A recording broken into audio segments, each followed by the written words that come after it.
numbers. There's strength in numbers.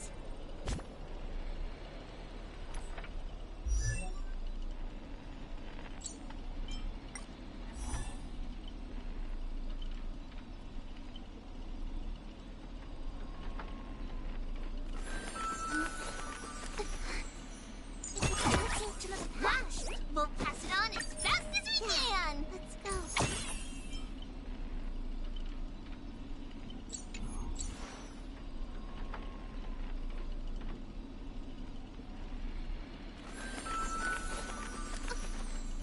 It's a letter to the future. Watch. We'll deliver it as fast as we can. Let's go.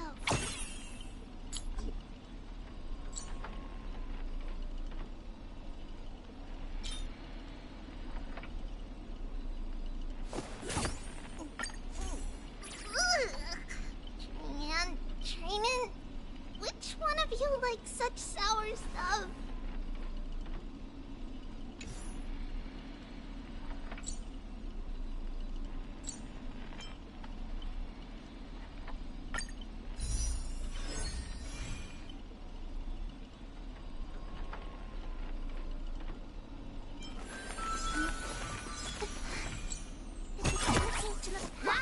We'll pass it on as fast as we can. Let's go.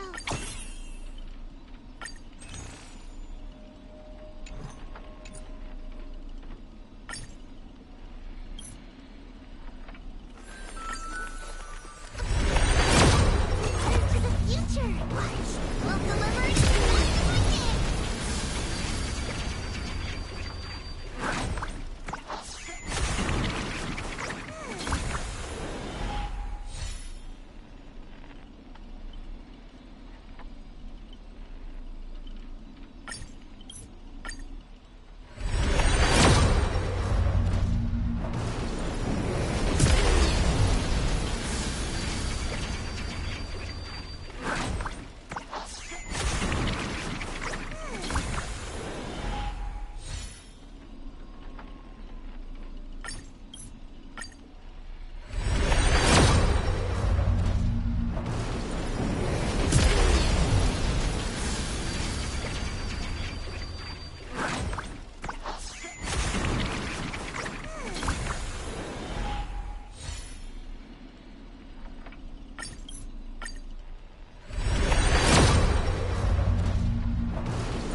We'll pass it on as fast as we can.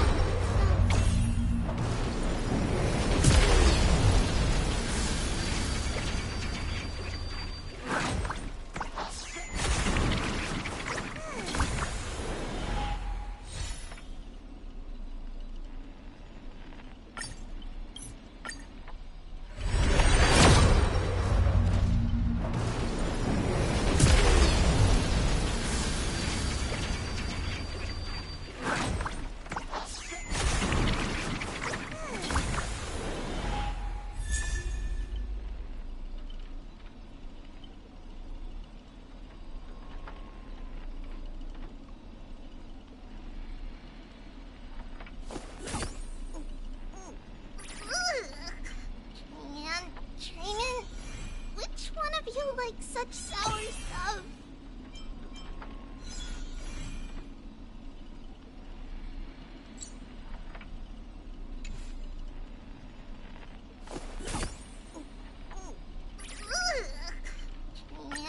Training? Which one of you likes such sour stuff?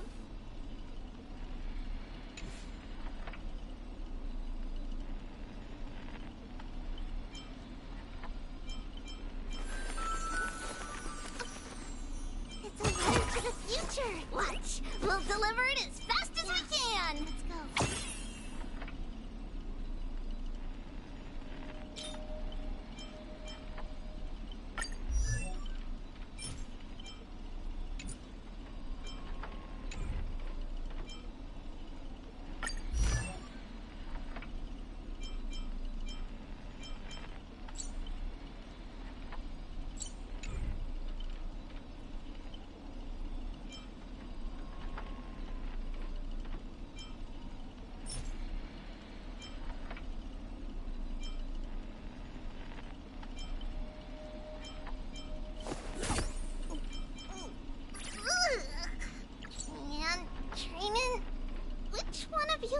Such sour stuff.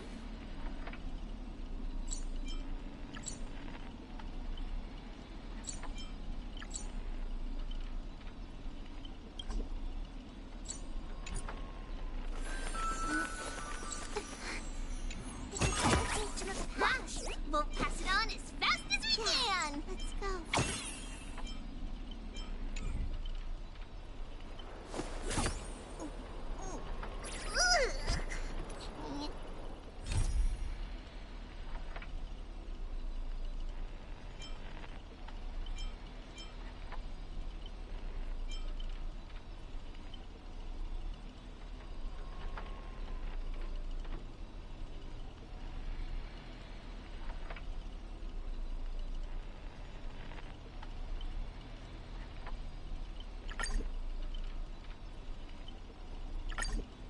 And training?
Same as all the other Scots. So, if you want to hurt Miss Robin, you'll have to walk over my dead body, Ribbit.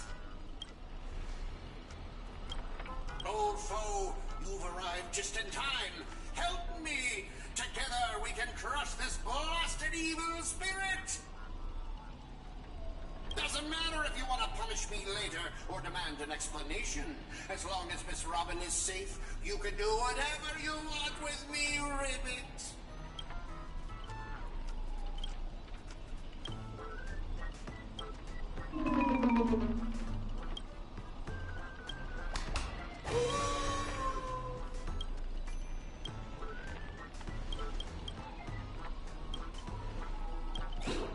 Ribbit?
Ribbit, here comes a Greedy split my consciousness into countless fragments in the previous battle, just like what happened to Miss Robin. I'm honestly as shocked as you are. Who'd have thought there's justice in that man called Scott? And yet, my chest burns with righteous fire.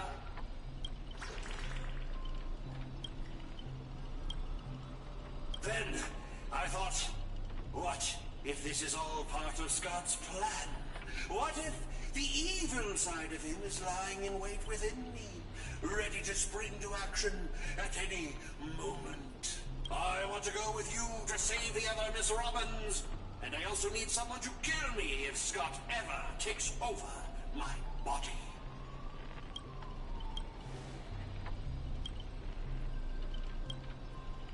To honor the trust placed in me, Ribbit, I'll prove my trust.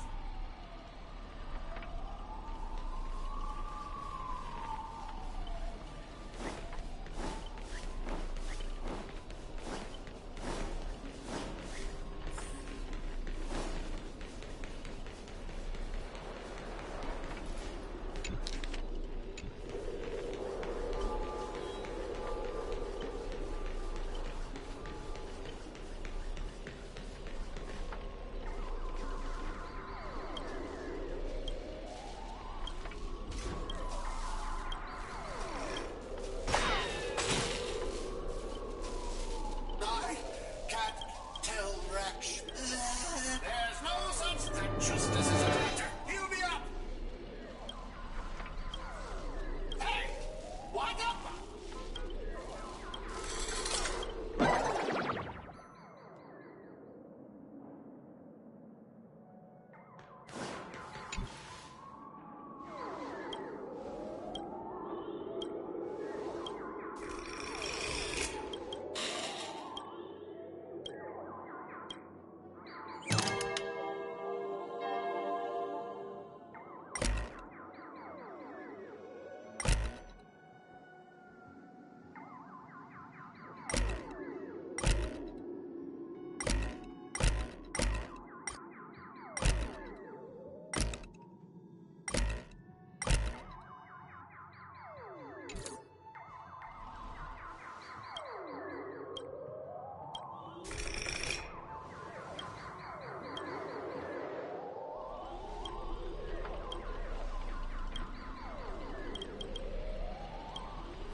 Changes what take your shadow.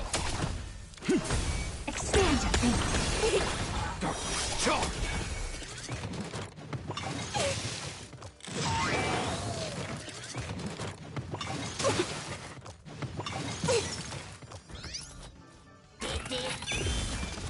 With this divine power, I reforge all things. Twin soul, darkness charge.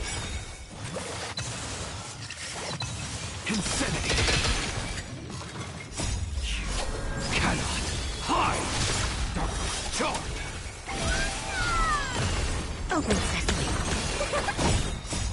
Are you restless? Let me go! Time to lose!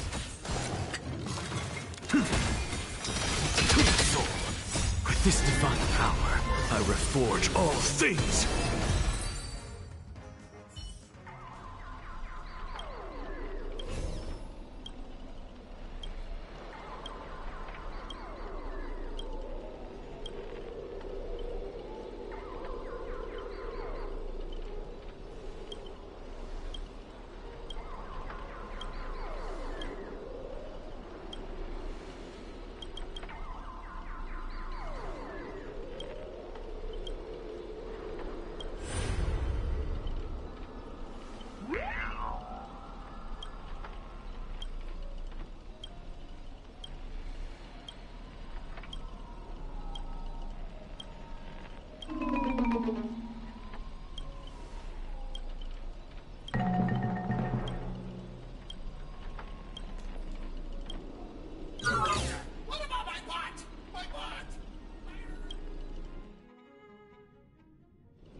Archer, as my servant, you'll come with me, right?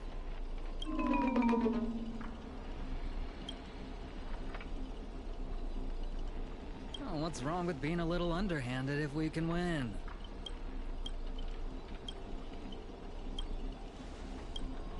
So you still refuse? You know, I should use my command spells to force you into submission, but I hate brands on the flesh that bend someone to another's will.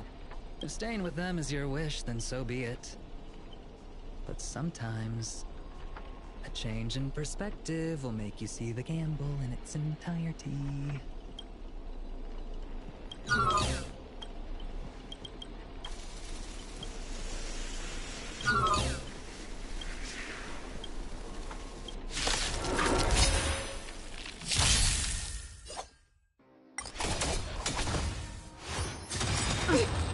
Endless riddle. Nothing but a force.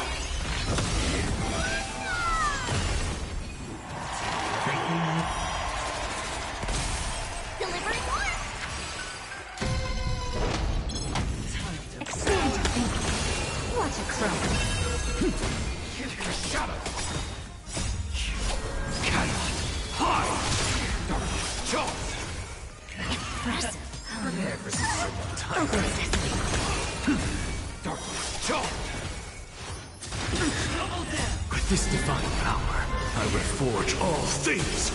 Expand your thinking. Dark Jaws! Soul! Open sesame.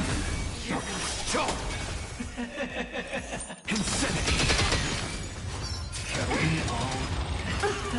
Hot to lose! Prepare for something tiring.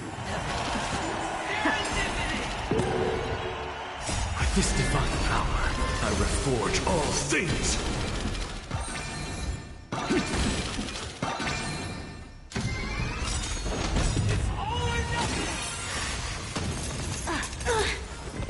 With this divine power, I reforge all things! Cannot hide! Dark Jaw! Like a shadow! Soul! Down! Insanity!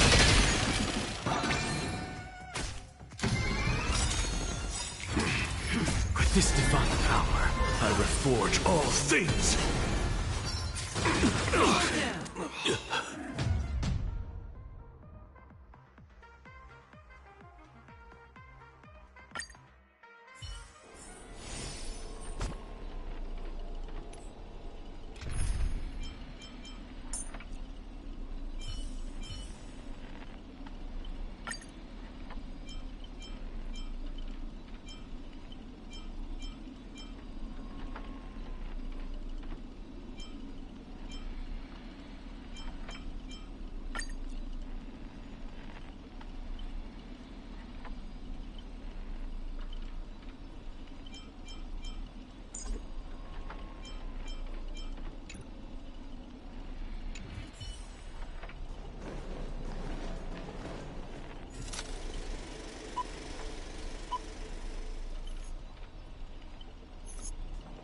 Archer? Oh, what's wrong with being a little...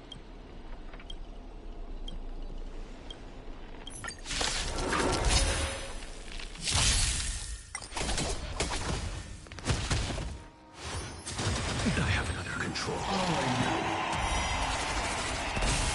Expand your thinking. Endless riddle. Nothing but a force. Open sesame. Watch it grow. Like a shadow! Prepare for some hard one. Expand your thinking. Charge!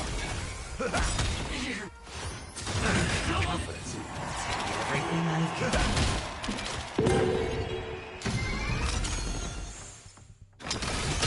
Soul, insanity! With this divine power, I reforge all things! Open sesame. Hot to lose! Cannot hide! Dark charge! friends? Indulge yourselves! I have it under control. Expand your thinking. It ain't over. Down.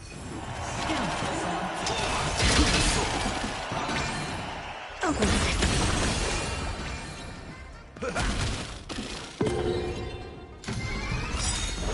It's all or nothing! With this divine power, I reforge all things! Endless riddle. Nothing but a void. Expand your thinking. Glimpse the unknown. Shadow! Insanity! Darkness charge! Open sesame.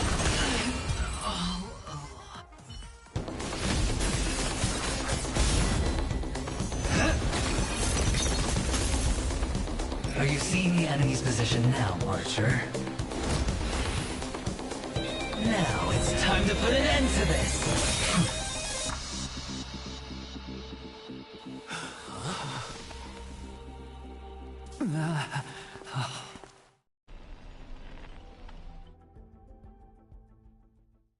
Why do actors in horror films never see where the monsters come from? Why do monsters keep popping into the frame as long as the film is rolling? It's because the true monster is born beyond the set. The director's lens is the real cradle of terrors. Your presence concealment skill is simply a manifestation of the theatrical rule that characters in the story cannot see the cinematographer filming behind the lens. But monsters are different. They are the soul of horror films, the focus of the lens. Their line of sight is always fixed on the camera's position. That's why only Scott, the man playing the monster, can see you. You win. I concede. Having the devil lurking behind the lens and getting real monsters to step into the theater. That was my finest offline marketing campaign ever. Who'd have thought that someone could still see through my tricks hundreds of years in the future? How did you do it, friend? Did I never mention it to you? Well, I am your fan, Mr. Greedy.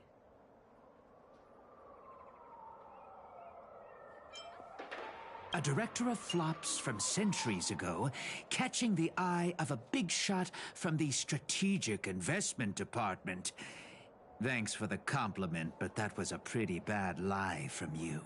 Oh, have more confidence in yourself, Mr. Greedy. After I stumbled upon your first movie, curiosity led me to dig through the archives of Greedy films. Now, you had each moviegoer sign a death and liability release waiver before entering the theater. And you released Memory Zone memes into the theater at intermission. Oh, these interactive marketing tactics were way ahead of their time. You could smell out exact market demands and deliver maximum impact with minimal resources.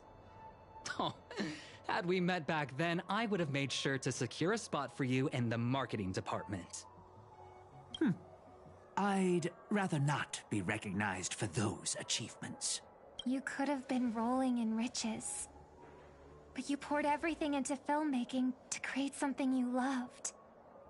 You're a director worthy of respect for that alone. But what you've done is unforgivable. The watchmaker said almost the same thing to me back then. But like I said, I concede. I have no talent and can't create true art. I've come to terms with that after dying. Then could you tell us old Odie's plan? If he truly wanted to achieve his wish, he could have easily hired a few masters to stage out a variety show with a rigged outcome. But he deliberately gathered a group of uncontrollable individuals to participate in a holy grail war that might never even happen. Mr. Odie gave me a backup plan before I came here. When I lose, I'm to humbly admit defeat and invite everyone to the Grand Theater. Mr. Odie and the Holy Grail will be waiting for you there. You'll hear all the answers from him. And you, my fan, this little behind the scenes is just for you. I believe the reason Mr. Odie reached out to you all is simple. You'll bring in higher ratings for this show. There's nowhere in Paniconi more fitting for a grand finale than the Grand Theater. Oh, Mr. Boothill, why are you looking at me like that? Didn't expect someone like you to be that Fudger's fan. Well, instead of calling me Master, a word that brings back dead class structures, I prefer you address me as Mr. Aventurine. See, Red Guy? Those business crooks are all the same. They take everything you throw at them, insulting them's like punching a cotton fluff ball. Ain't no fun at all.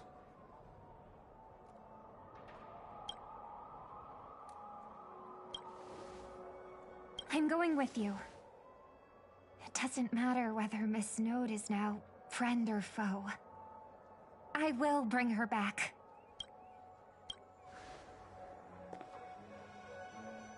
Oh, by the way, I think I forgot to ask. Mr. Boothill, do you know which department Scott's from? Whoa, yeah!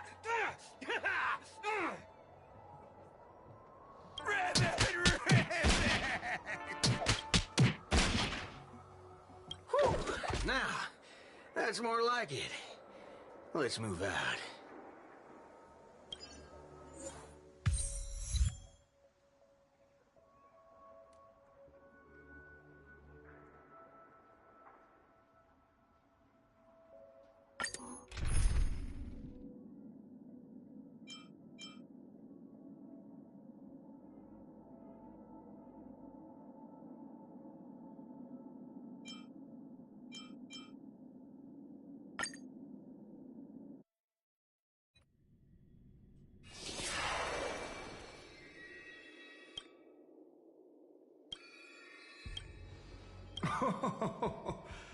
The sharp instincts of a businessman are enough for me to know where and when to make my moves. And the Holy Grail has told me everything I need to know. You are the servant of that Galaxy Ranger. I didn't think your nose would be even sharper than the Bloodhound family's minions. Is it really wise for you to charge in here on your own instead of loyally staying at your master's side? That cowboy's in quite a pinch right now and would appreciate a speedy rescue.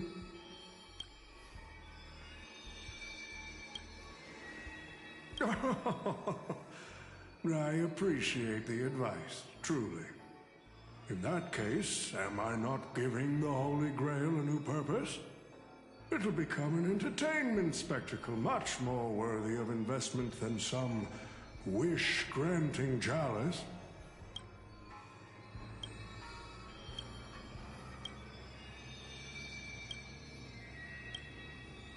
Quite the impressive insight, servant from another world.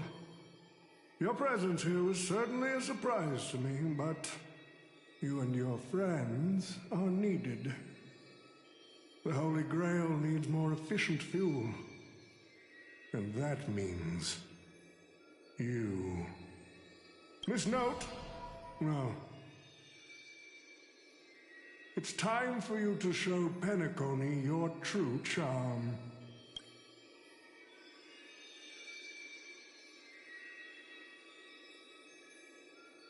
I did what you wanted me to do. Well done, my old friend. So many years have passed, but I still remember every performance you gave, every dance you danced, every melody you sang. You were like a blooming iris. But I prefer how you are now compared to your heydays on the stage. Stripped of all the external pretenses. So simple. So ordinary. Enough, OT. Outdated metaphors are as revolting as last night's leftovers. I've kept my promise. Now, it's your turn. There's no rush, my old friend. Everything you desire can be obtained without magecraft or miracles. Money is all it takes. The so-called Holy Grail is nothing more than a vessel crafted from gold. And the real stars of this show are about to make their entrance. Your job is to hold them off until the last step of the ritual is complete. Once that is done, I will honor my end of the deal. OT. Looks like your business acumen has rotted along with this world. I could barely restrain that one servant, and now you expect me to take them all on? Don't be so modest. Unlike Greedy, you are a true artist. You have the talent to bring thousands of characters to life all on your own. You are the perfect counter to these heroes. I will give you the power the Holy Grail has accumulated so that you can crush them all. Then this grand spectacle will come to a glorious finale.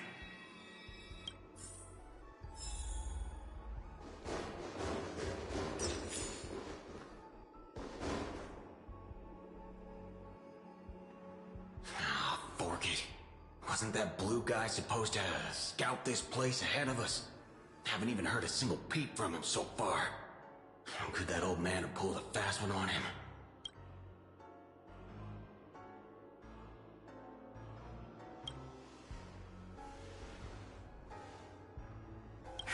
This note.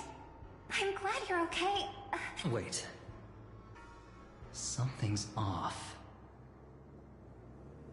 Miss Note. I trust that you've seen Lancer here, haven't you? Yes. He came to the Grand Theater with his spear raised and ready, eager to impale old Odie on the curtain. I couldn't agree more with his approach, but I still have dreams left unfulfilled in this miraculous second life. So, I asked him to take a break. And I must insist that every one of you take a break as well.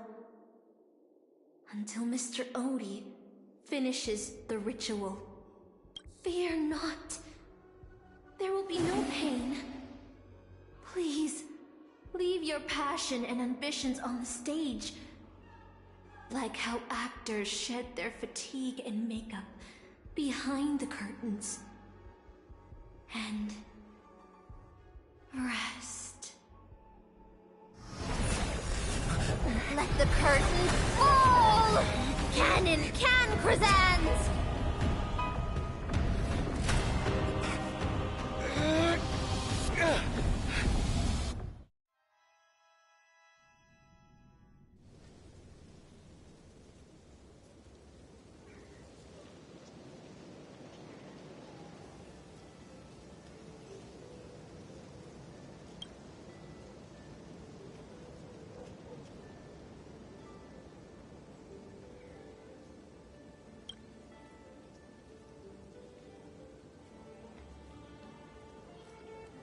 Oh, Artorias!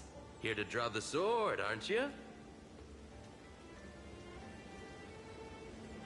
I knew it! That mage Merlin spun such a tall tale, something about whosoe'er pulleth out this sword of this stone is rightwise king of all England.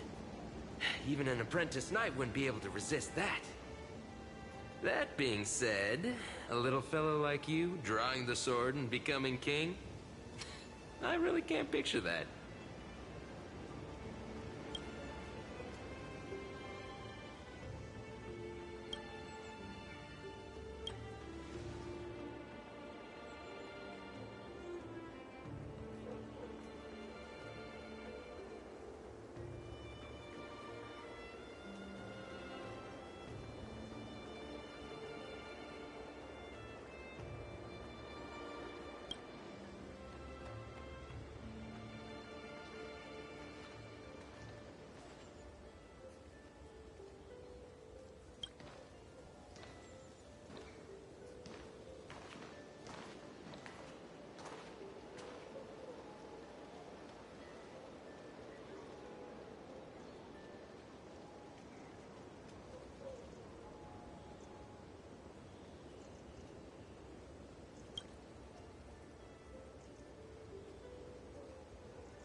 The only thing I remember is being woken up by someone in a space station.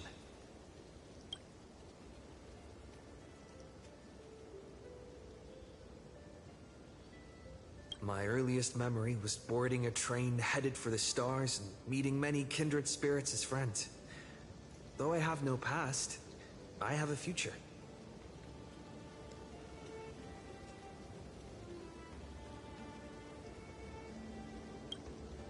I'm really lucky.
This is the sword in the stone?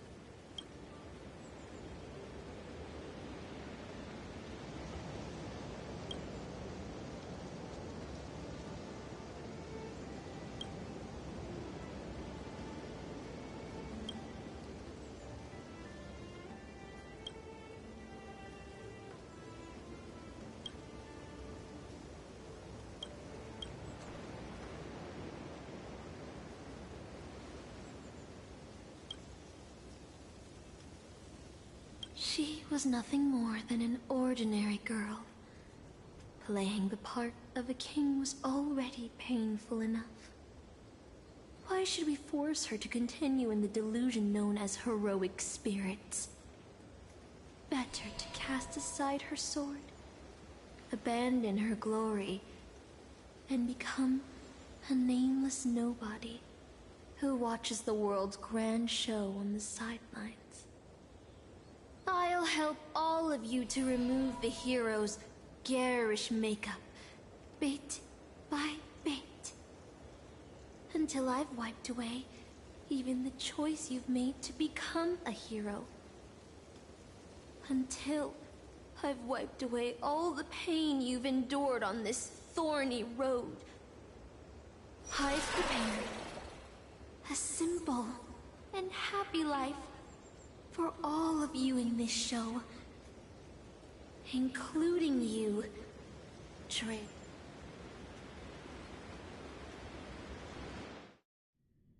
So, newcomer, are you staying? Someone like you has probably already burned through all your luck just trying to get into the Herta space station, but I'll go through the motions and confirm it anyway. Just so you know, working at the Department of Cosmic Geography isn't as easy as you think.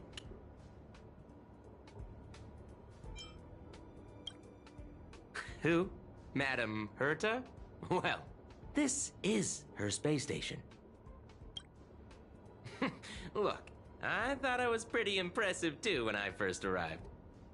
But you'll be beaten into shape in no time. You're just a regular researcher on this station. No one's gonna even bat an eye at your so-called talents and smarts. And I'm the Cosmic Geographer. Who's that, a game character? Are you dreaming or something? Maybe you should take a sick day and get a checkup at the medical department. I'm a bit of a fan of the Astral Express, and I know that every nameless who boards it has been through some incredible adventures. So, tell me, What great deeds have you done?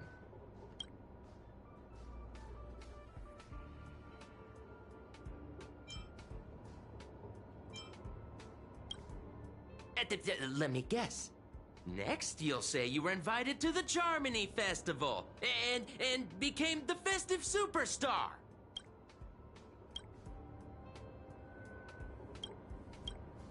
Oh, I've heard of that. Apparently, a valuable relic was stolen from the space station. It was swallowed by a mysterious intruder, which then led to an attack from the Antimatter Legion. If it weren't for Madame Herta stepping in to handle the crisis, we'd all be burnt to a crisp by now. Any idea who that mysterious intruder was? Yep, you guessed it. It was you, brat. The only reason you got a job here is that lead researcher Asta took pity on you. Oh, you mean from what I've heard. Oh, I know what's happening. He probably ate... well, I can't say...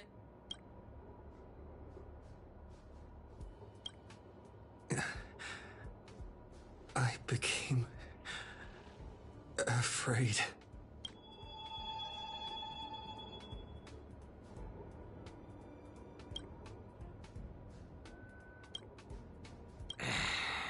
Well, your resume doesn't show any particular skills, so I'll start you off with some, light tasks. Sort the Department of Cosmic Geography's expenditure report for the past 6 months, schedule research meetings for the upcoming month, collect project proposals from all levels of researchers, yeah, that should keep you busy for a while. What else would you be? I'm off. Be sure to do your job well. Yeah. Sometimes I regret picking the Geography of the Universe course when I was 14 and walking away from quantum history. I felt math was just too tough for me back then.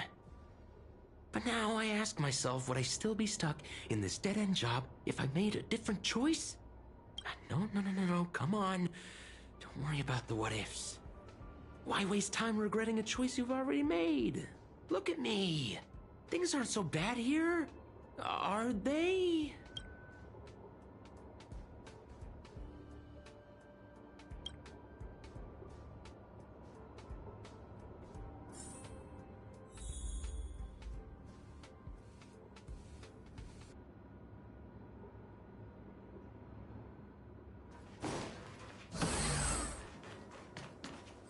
You're late, newcomer.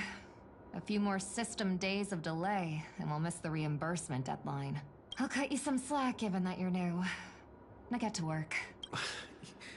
What a messy desk. Am I supposed to organize all this stuff? Where do I even start?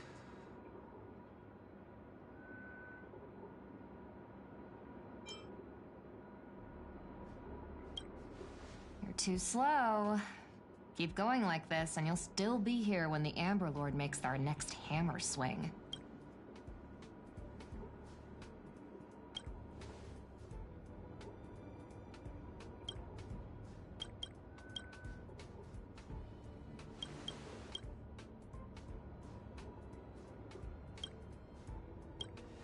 What are you standing around for?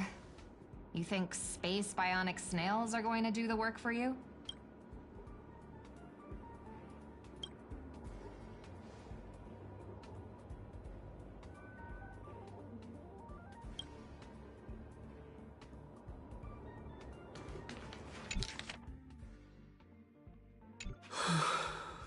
These reports are endless. Hold on. I think I've seen them.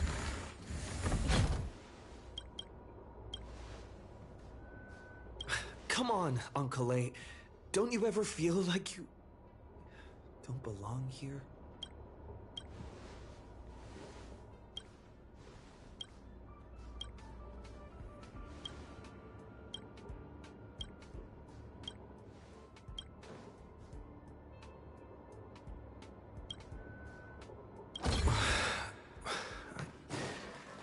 I'm exhausted. I feel like I can't even think anymore.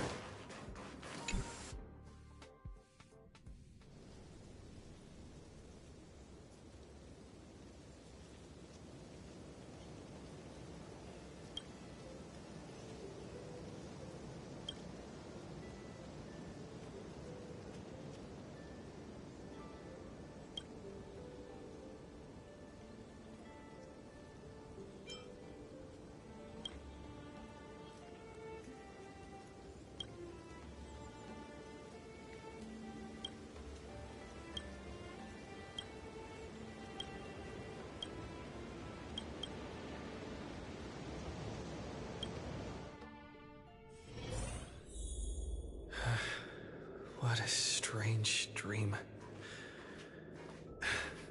I should get to work.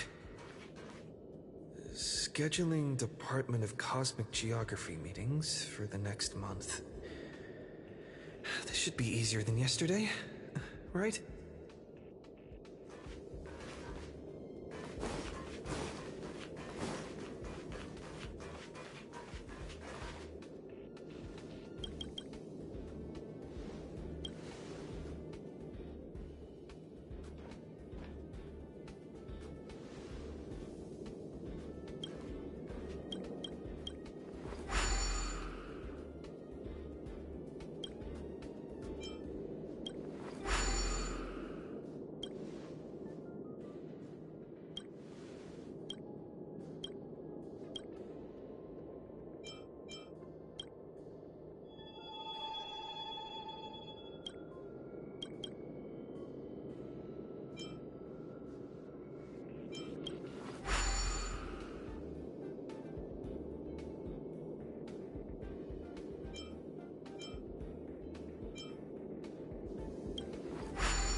Astral Express.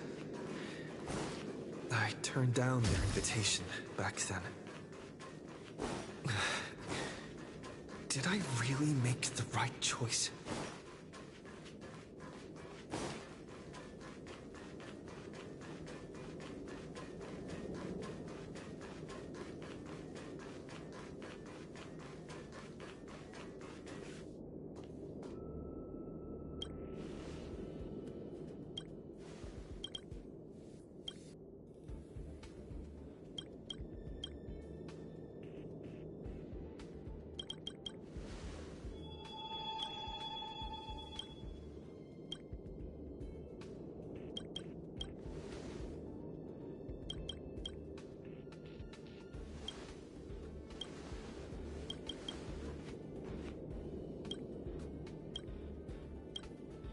I'll think about it.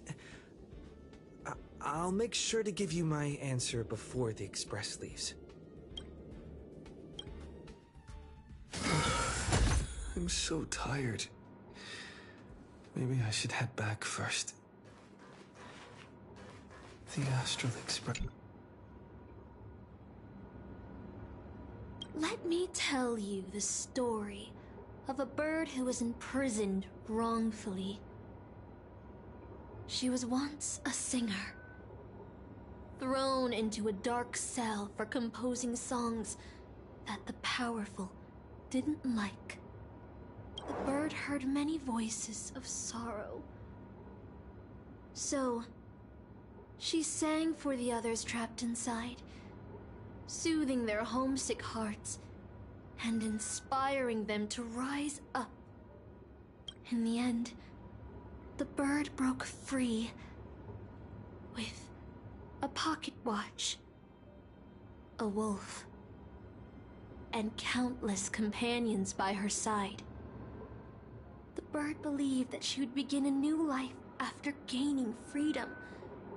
She would shine on the stage and the silver screen, displaying her beautiful feathers and voice.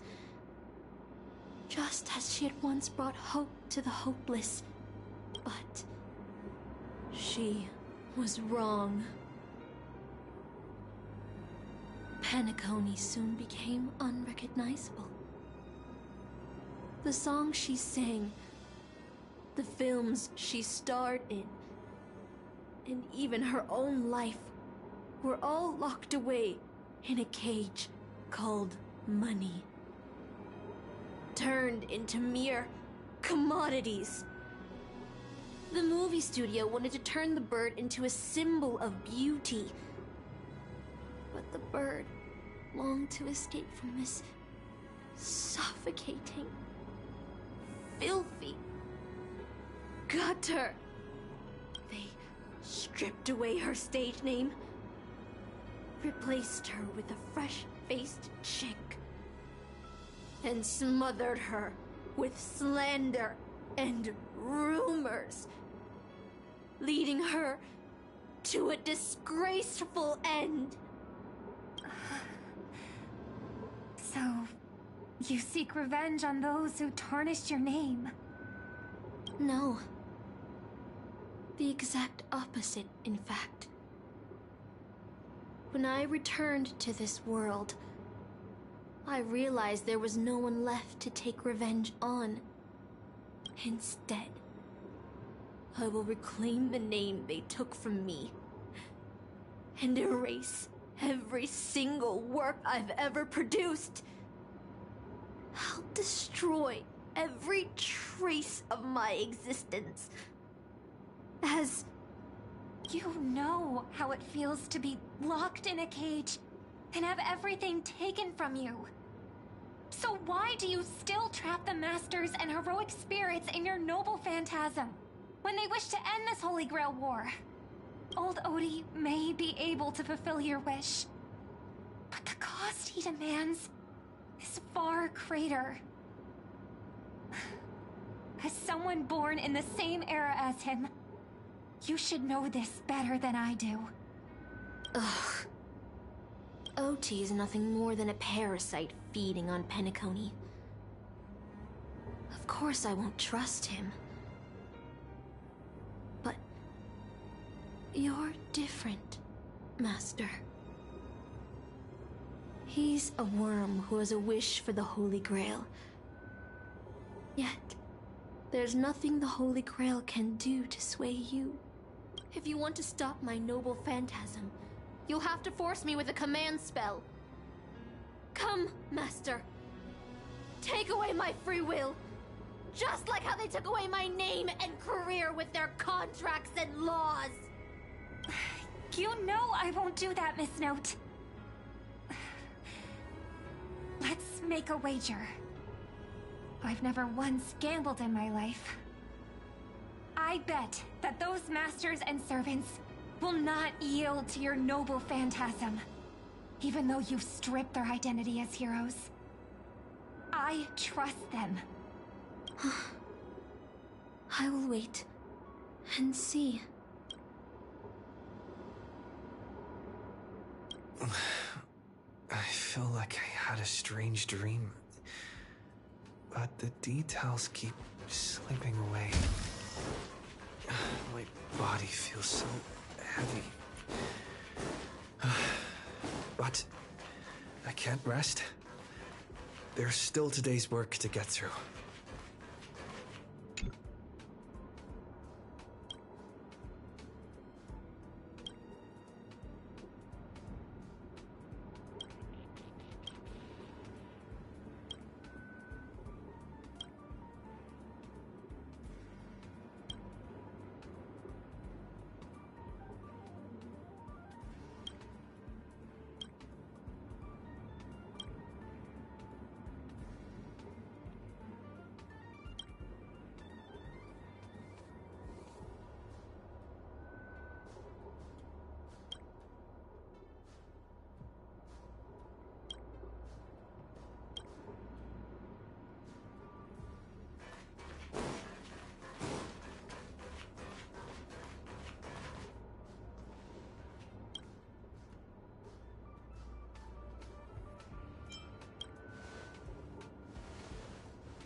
Express has already left. Going there will be pointless. Let's go to the lab. Hit the cafeteria. Let's go fishing together.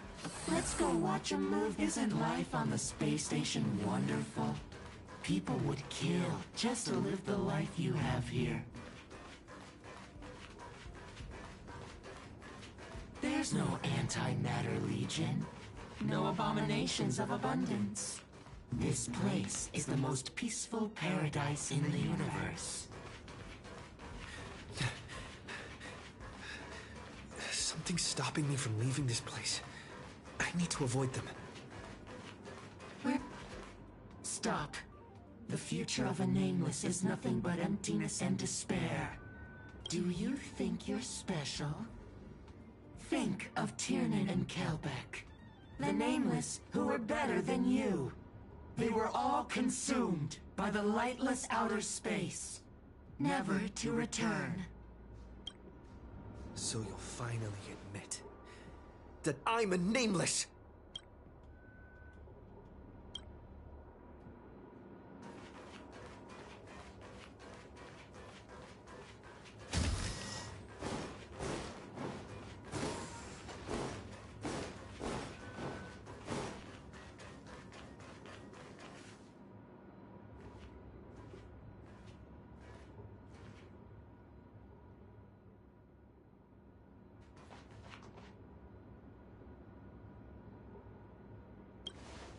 Would you still pull this weapon out?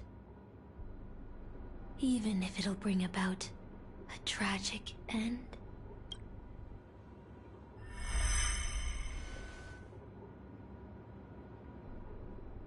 Which is why I've crafted such gentle dreams for you all. Isn't that what you've been looking for all this time?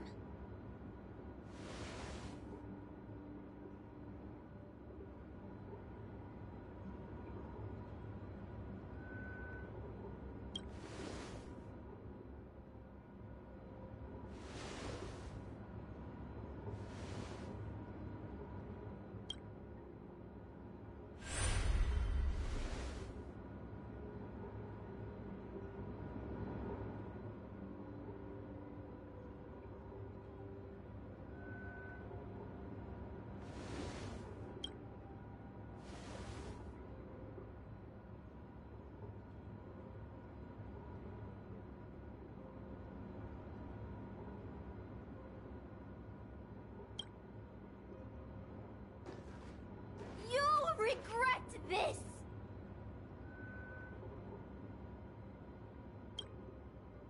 Huh. I'll never regret.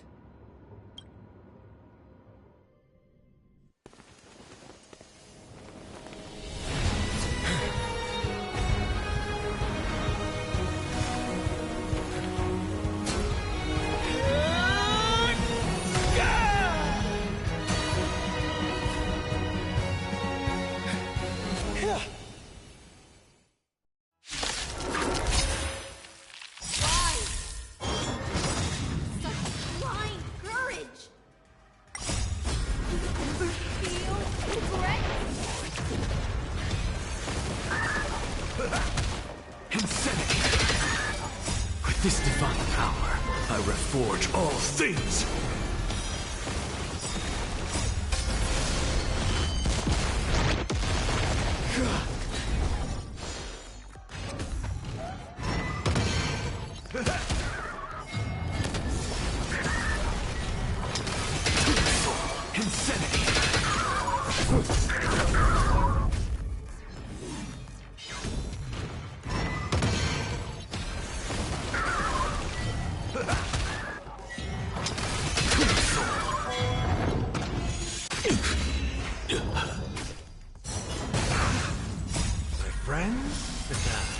Indulge yourselves!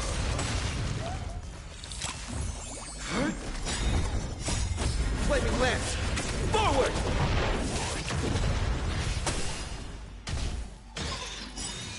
With this divine power, I reforge all things! I can't become a fool like you! And I won't agree with your choices!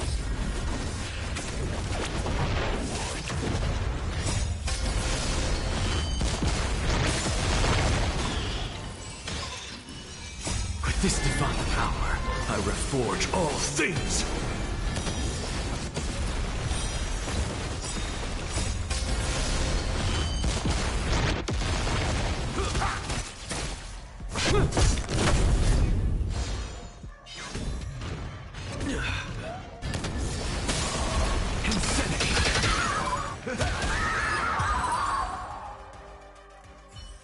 I failed.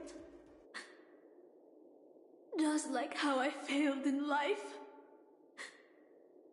This is a fitting end for a traitor.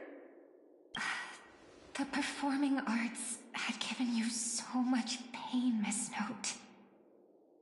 Why did you choose to remain on Penacony's stage after leaving your prison? Because I still remember how the rough prisoners fell silent and the crying children smiled whenever I started to sing. Those small moments made me feel free, even in that iron cage. But Penacony has changed. After so many Amber eras, it's become almost unrecognizable. And now, I am locked in this newly forged prison. Anyway, it's time to end this. A servant who betrayed their master has no right to exist. Then, as you wish. With the first command spell, I return your name to you. On behalf of Penacony, Asuna. Even if they have trademarked your name and stripped you of everything, that does not make you an unknown failure. Hold your head high, Mother of Iris. With the second command spell, I return to you the testament of your existence as a heroic spirit. Your death was what made singers and artists realize the need to reclaim their freedom and dignity for merchants. You are not some forgotten shadow. You are the founder of the Iris family, one of the 5 major lineages of Penacony. That's why you chose to borrow that name, isn't it? A figure shaped by your students and friends, by Maven and the Watchmaker. Miss Note, the one who sang freely in Dreamville. No more. I don't want to hear anymore. With the third command spell, as your junior on the stage, I return to you your freedom as a person. Mother of Iris, you will no longer be controlled by anyone from this moment on. You will now only dance for yourself. This farce is nearing its end, but I hope you can step out of the Grand Theater before you disappear and meet Penacony's artists. You are still a hero to them, no matter the slanders your name bears.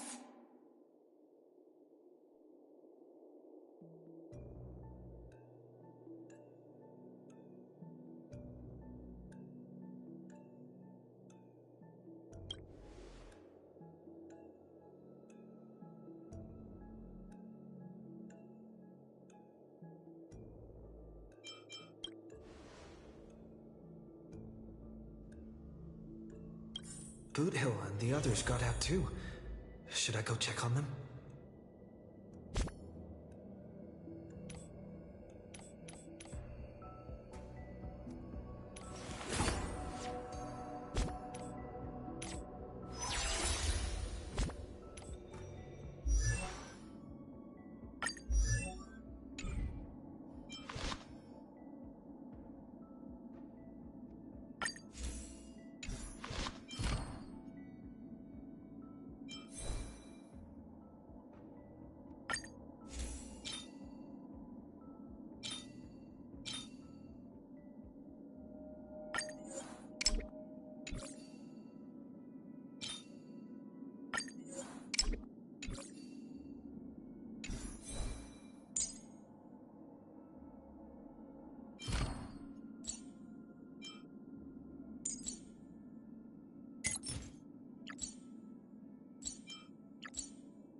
things are connected by origin.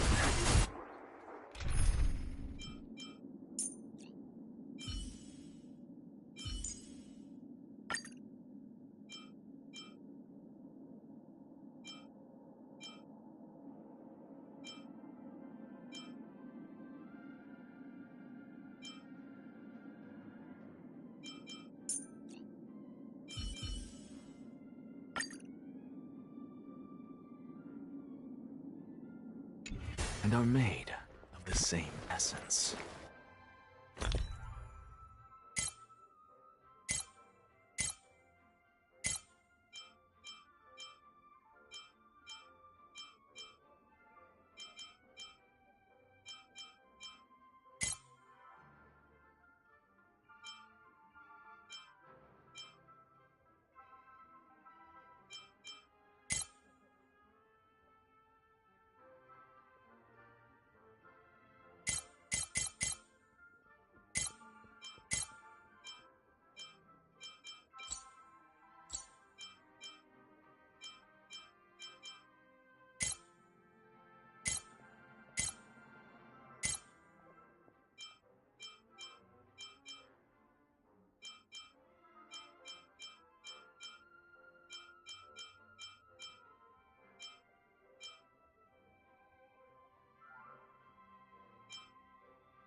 All things are connected by origin, and are made of the same essence.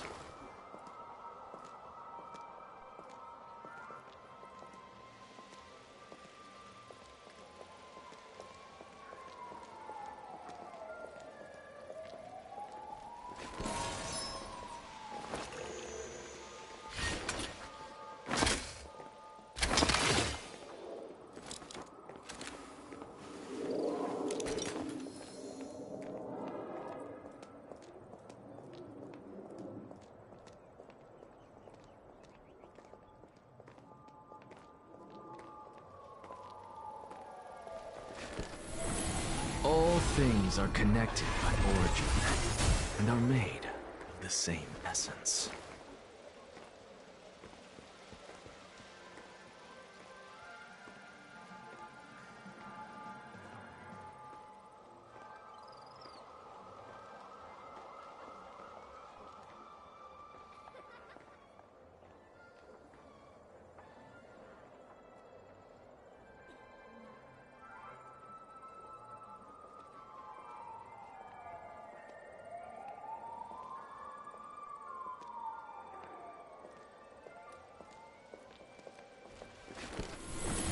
All things are connected by origin, and are made of the same essence.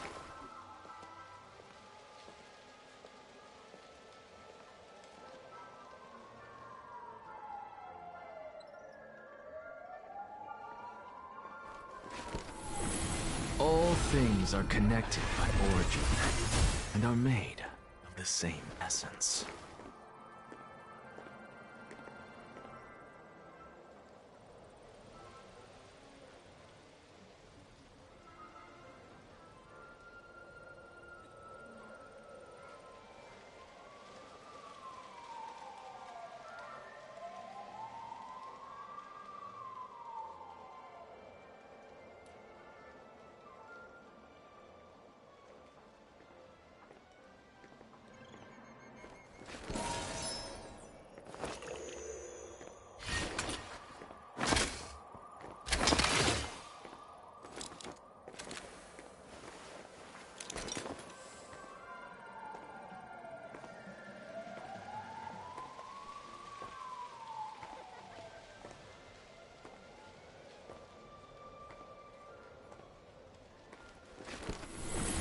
All things are connected by origin, and are made of the same essence.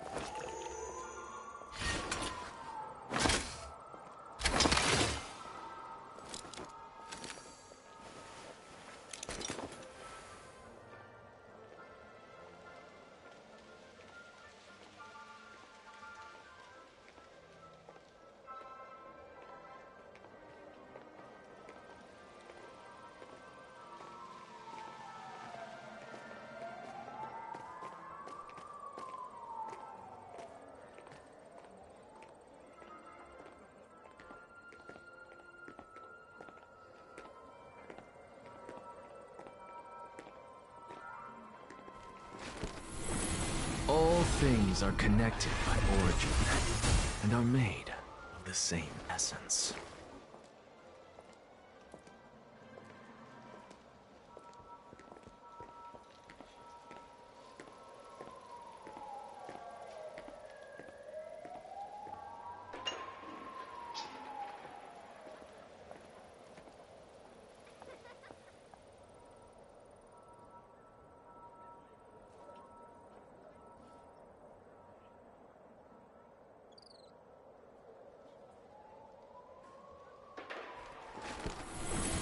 All things are connected by origin, and are made of the same essence.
All things are connected by origin, and are made of the same essence.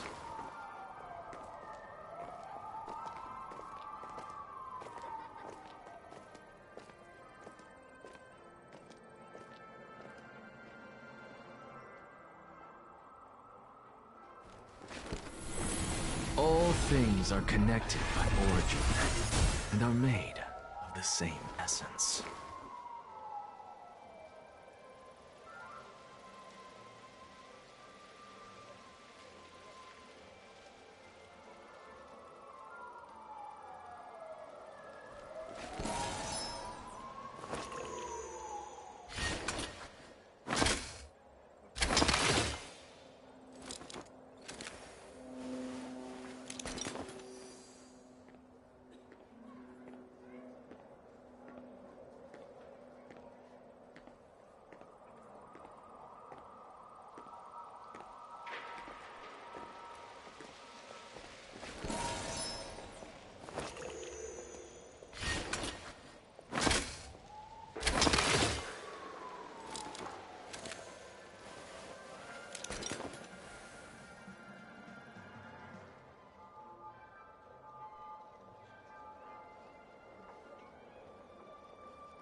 All things are connected by origin, and are made of the same essence.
Lord Nias. Are we almost there? Yes. There is just one last thing to do. No one knows when the Black Tide first appeared beyond the distant horizon. But when it slowly encroached upon Amphorius's borders, Nikador was the first Titan to venture forth.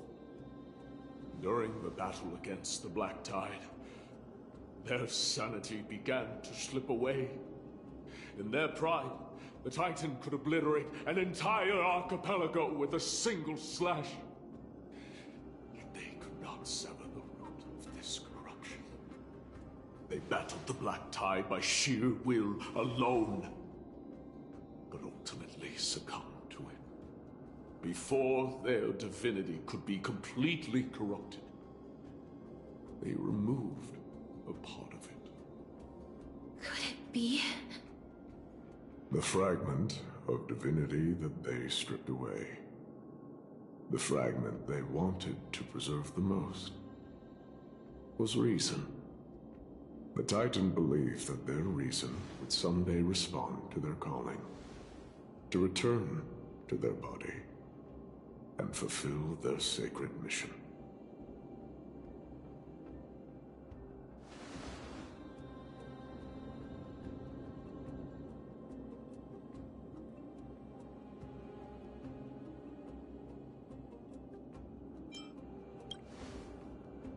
All of these... They represent countless failed endeavors. With your help, I can finally put an end to everything. Lord Nias, what do you intend to do? Courage, honor, tenacity, and sacrifice. They are all versions of me. Hearing the murmurs of these soul fragments has led me to a conclusion. Nikador's soul is corrupted beyond the point of salvation.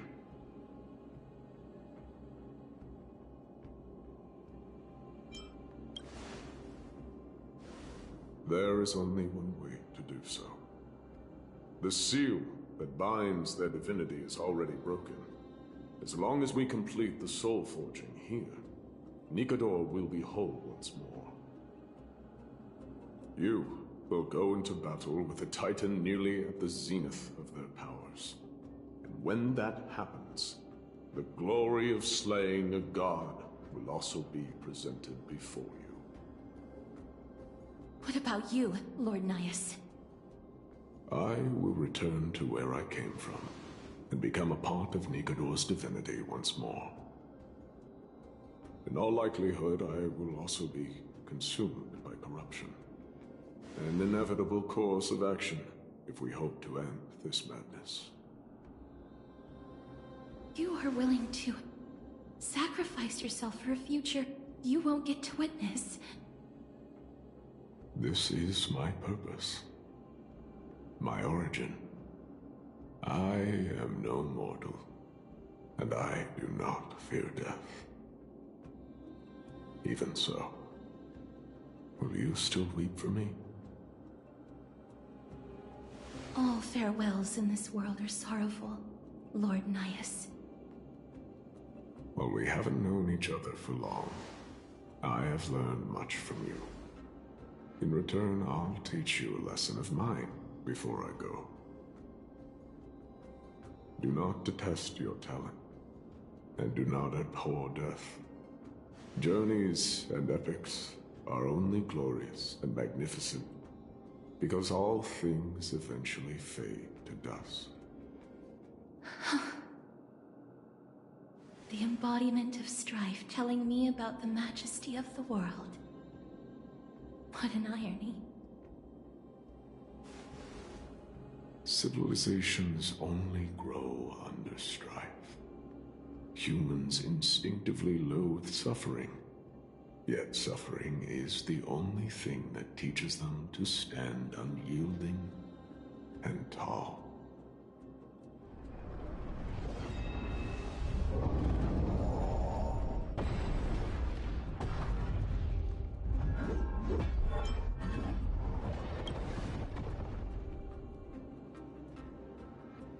he knows what it truly means to go to battle. Perhaps he can be your inspiration. If you die by my lance, then there's no need to reflect on what I said. But if you should send me to my grave, promise me that you will use my core flame to fuel a roaring blaze and continue the fight against the Black Tide. On behalf of all the Chrysos heirs, I promise you.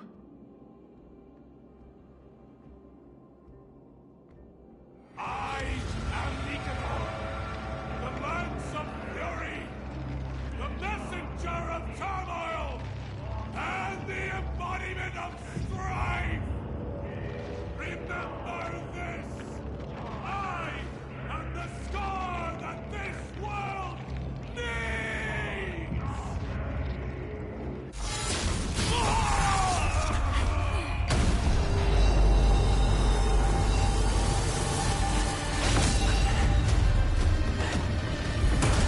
You hear that? What? They've returned!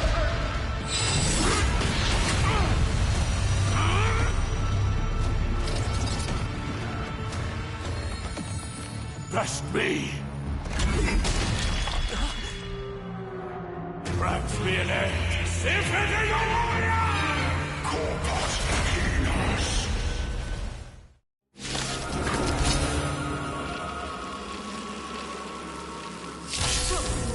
This is Nikador's true form. It's incredible. Well done on them. I was prepared to fight till the end of time. Decided to play your ace, huh?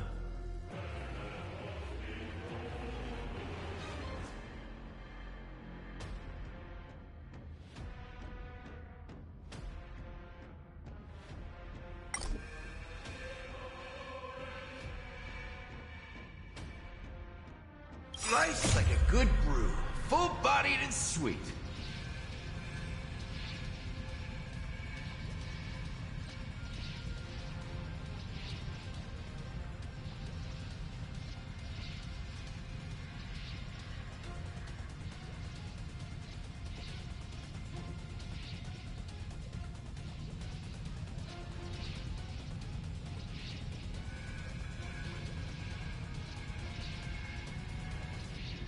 Gonna keep going?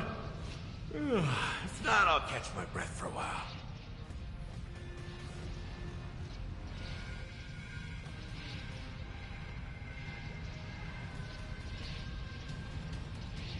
My friends, indulge yourself.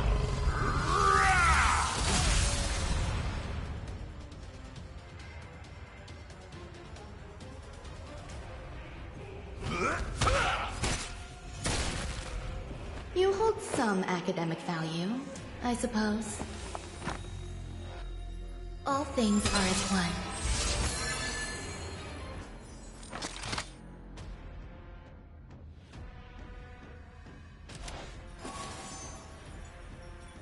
Sink into insanity.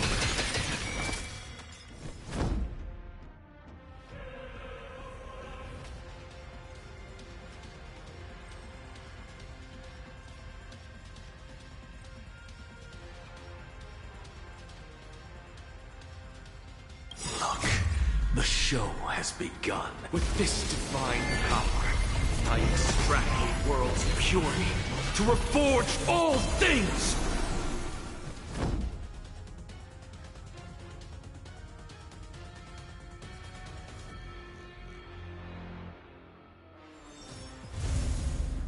Indestructible.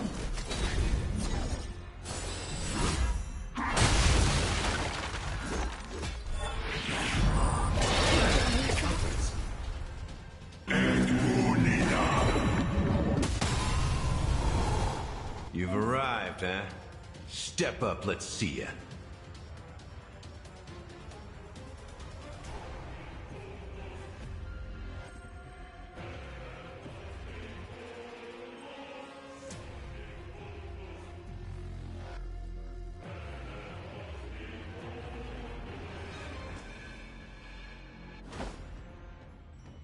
Time to mix things up. Pay attention. As you can see, I'm just a I'm on guard. Defend the weak.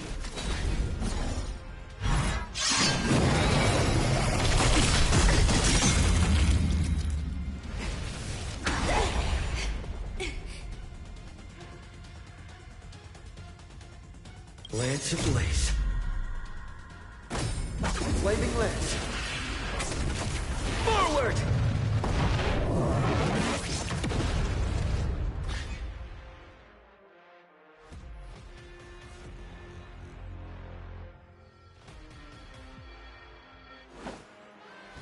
How's this taste? Nice teamwork. You'll do. What's the matter? I've nothing left to say. Lance at the ready.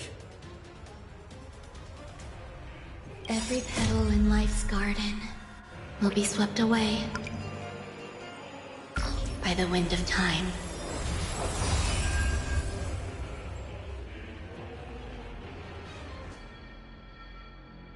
Life's like a good brew. Full body, my friends. Indulge yourself.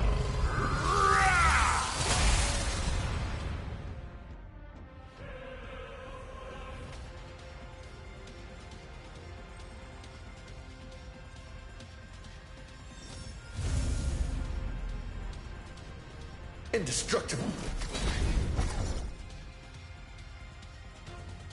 It ain't over yet. So gorgeous.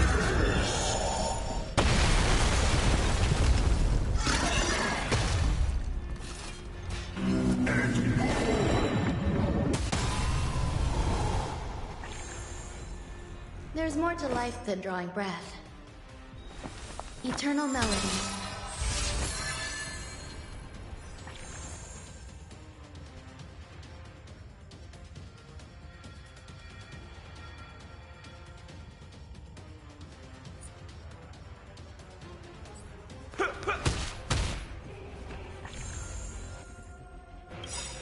Look, the show. With this divine power, I extract the world's purity to reforge all things! Sink into insanity. Straight to the soul. You've overcome the curse of immortality. Destruction shall be your reward.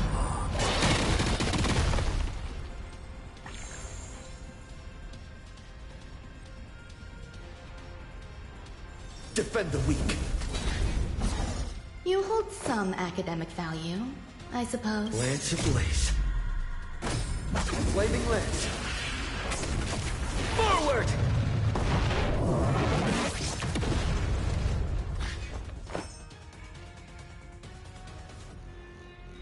All things are as one. So, you in the mood for another beating?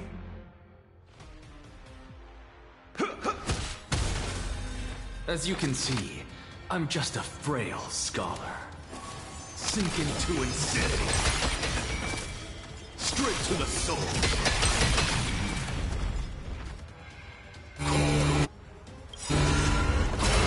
Look, the show has begun. With this divine power, I extract the world's purity to reforge all things!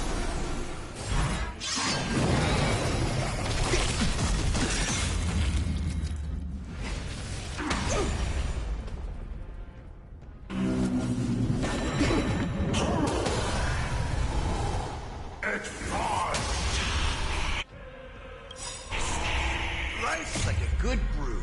Full-bodied and... My friends? Indulge yourself. I promise you, Lord Nihus, your nightmare will be over soon.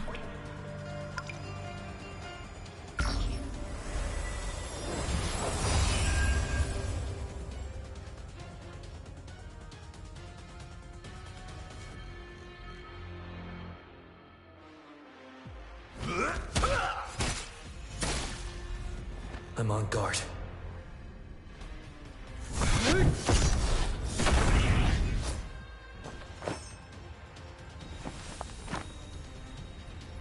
Eternal Melody.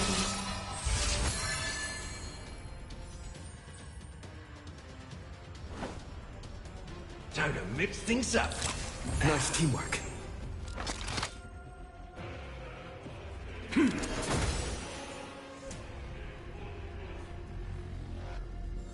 Indestructible.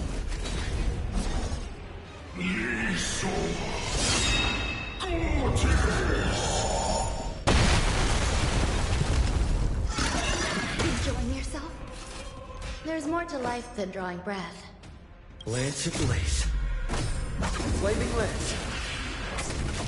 Forward!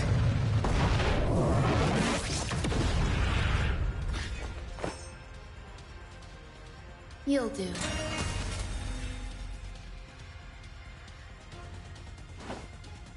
How's this taste? What's the matter?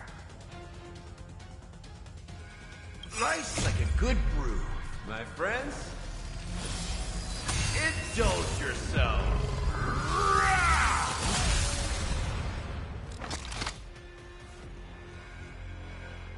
I've nothing left to say.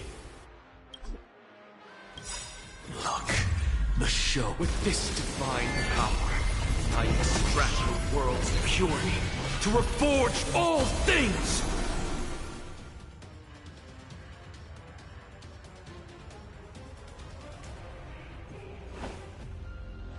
Time to mix things up.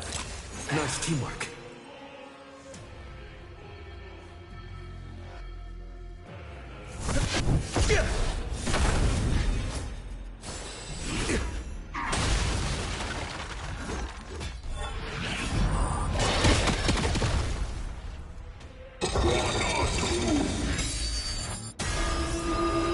Brace yourselves. This strike can obliterate worlds.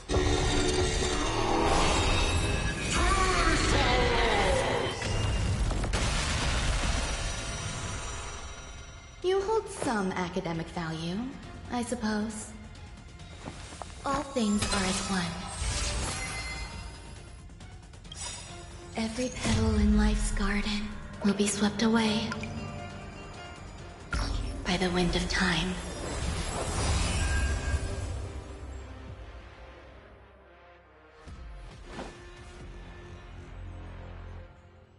How's this taste? So this is the warmth of life. I'm on guard. Defend the weak.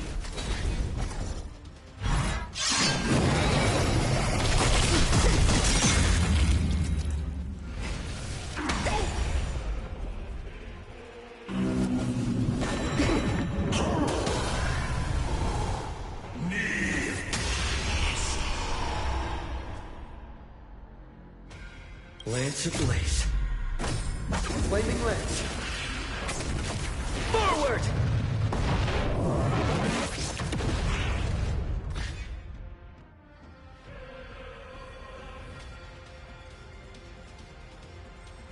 Life's like a good brew. Full, my friends. Indulge yourself.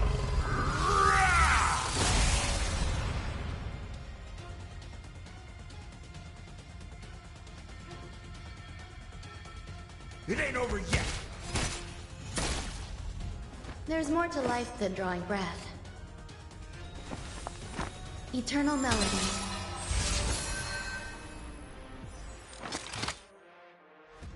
Come on! Bring an end to strife! Once and for all! Look, the show has begun. With this divine power, I extract the world's purity to reforge all things!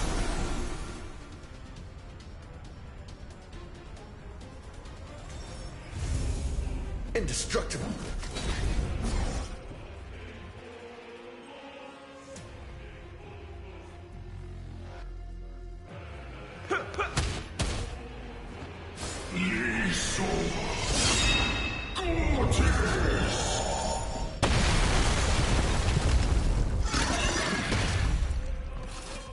As you can see, I'm just a frail scholar.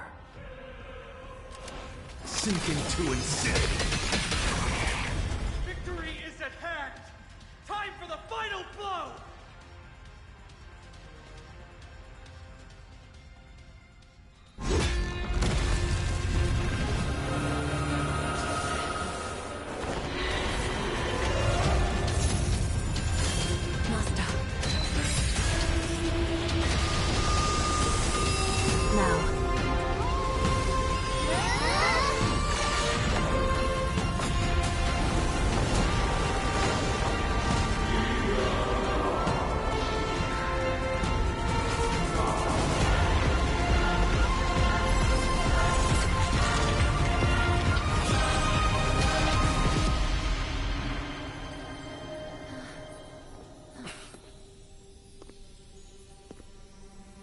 No longer must one wield a sword. From here on, the world shall no longer know strife.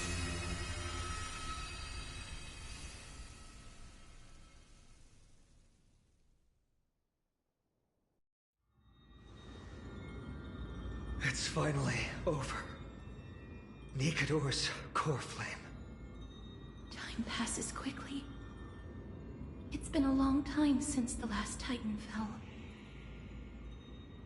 Now that the Lance of Fury is no more, we Chrysos heirs are one step closer to the Genesis, as foretold in the prophecy.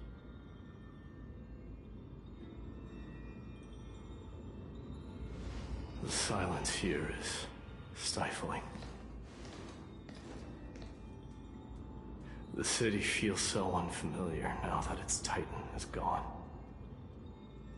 You've exchanged thousands of blows with them. Your ears are probably just not used to this peace and quiet.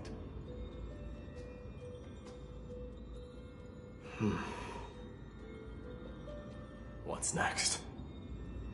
I have an agreement with the Titan. The Chrysos heirs will take away their core flame and use it to start a bright blaze that'll illuminate our path onward. You spoke with Nikador.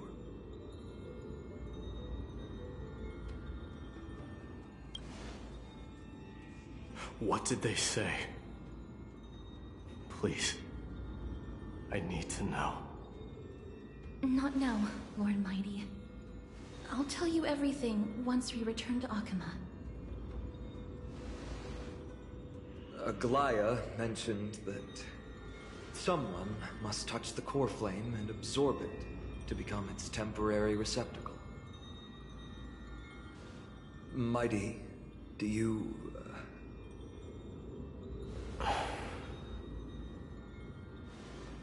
This honor is yours. Isn't it something you've been longing for? But you're more deserving of it. You sustained all these new wounds from fighting them. If you have any idea how exhausting it is to fight a protracted battle, you should know that pointless arguments are the last thing I want to get into now.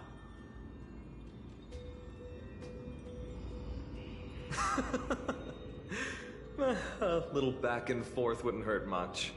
Coming to a decision so easily makes it seem like this is not at all a life-changing undertaking, you know?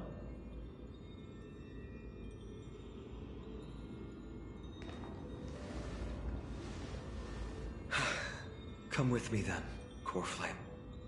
The vortex of Genesis is awaiting your return.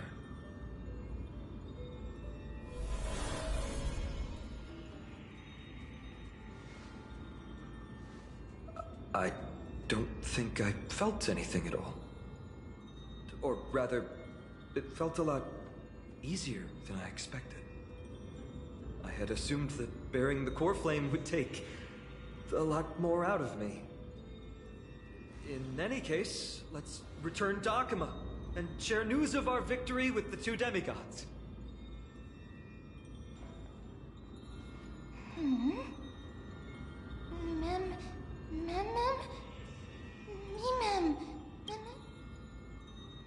Go with the rest, mister. I will catch up with you later. I would like to talk to Lord Nias again. One last time. Lord Nias. Lord Nikador. Can you hear me? I know that your only wish right now is to rest in peace. But you are the only one with answers to my deepest doubts. So, forgive me for disturbing you.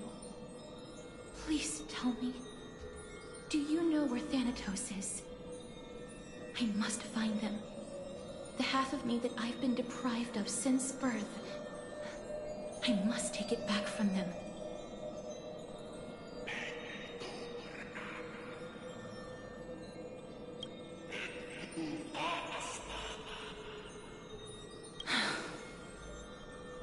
I see. So even the Strife Titan has never seen death in the flesh. I will continue this arduous journey, even if I must travel to every corner of Amphorius.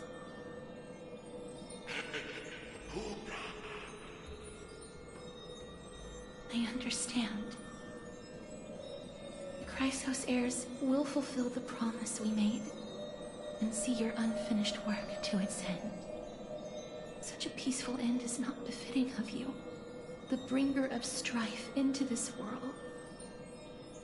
But it's a good thing it's just me here.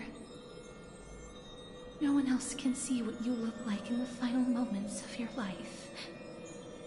Poets will still describe you as an embodiment of madness and corruption, the god of war who incinerated all of their glory.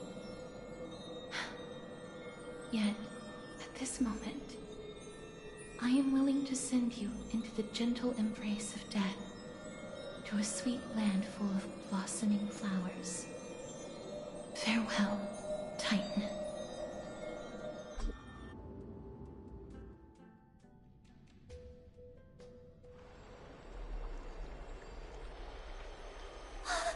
Aggie! They're back! We completed the mission, Treeby. No broken limbs or severe injuries. Just a fiery core flame in the palm of my hand. I can feel the core flame's warmth. Well done, Finan. It has been far too long since Amphorius last saw the birth of a demigod. Having you take Nikador's place will surely invigorate the spirits of those in the holy city. I want to be honest about this. I believe Mighty is the better candidate. He was once the Crown Prince of Kremnos, after all, and much of his lifetime was spent fighting alongside Nikador. He is more worthy of the title of Strife than I am. You have thought much about this, sweet child. But there is one thing you overlooked. The qualities you've mentioned are very likely the reasons Midemos refused this core flame. I do not doubt his strength and talents. In fact, he must have imagined himself becoming a god 1,000 times over. But he turned it down because he does not want to lead his people down the same path again. So I will ask you once more. Have you made up your mind, Finan of Ides Elysiae? I am ready for this. I will shoulder the burden of divinity alongside the both of you. I am willing to make the necessary sacrifices. Very good. This day has finally come, Snowy. You've been wanting this all along, right? If the prophecy hadn't found me back then, I would still be roaming the world aimlessly. Right now, though, I live for the sole purpose of dedicating myself to the mission of the Chrysos heirs. I never once doubted your resolve. This time tomorrow, the Chrysos heirs will gather at the Vortex of Genesis to surrender the core flame that once belonged to Nikador, the Lance of Fury. Remember, this is unlike the unchanging rites our priests perform. No one knows the true cost a mortal must pay to accept Strife's divine authority. Your road ahead is still full of uncertainty. Use this time to properly rest, Finan. I understand. Until tomorrow, then.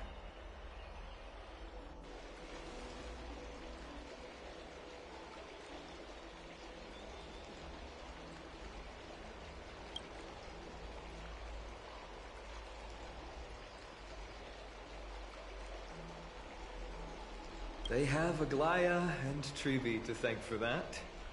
It is because of their protection that the citizens are able to enjoy peace.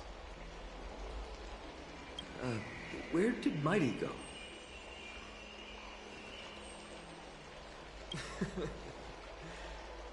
Our victory might not have been possible without your help.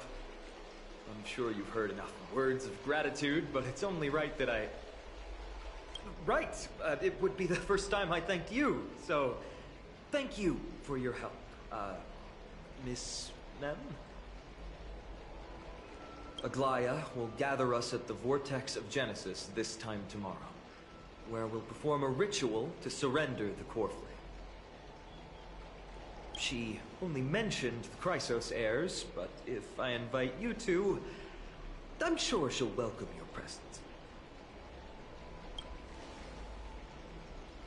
From what Aglaya said, no one can predict what's going to happen, because each Titan's divine authority is unique. That's why I hope both of you can be there tomorrow. It'll bolster my confidence.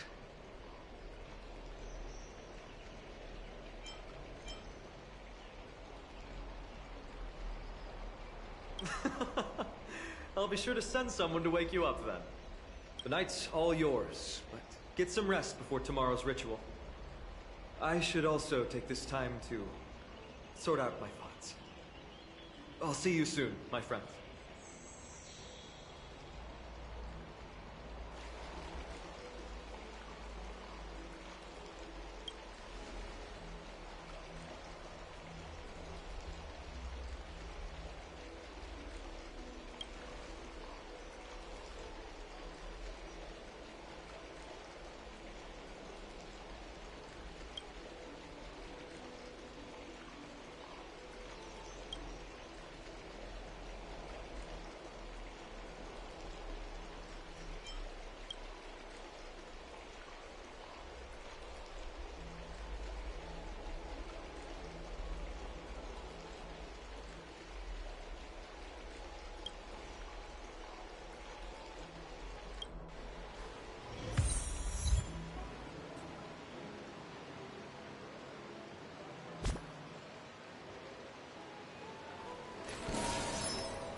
You folks going to do?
Be grateful for all this clamor.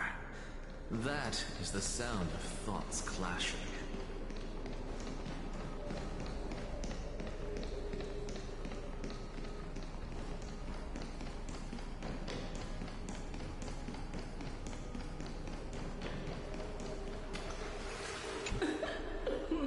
Pour me a cup, will you?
Be grateful for all this clamor. That is the sound of thoughts clashing.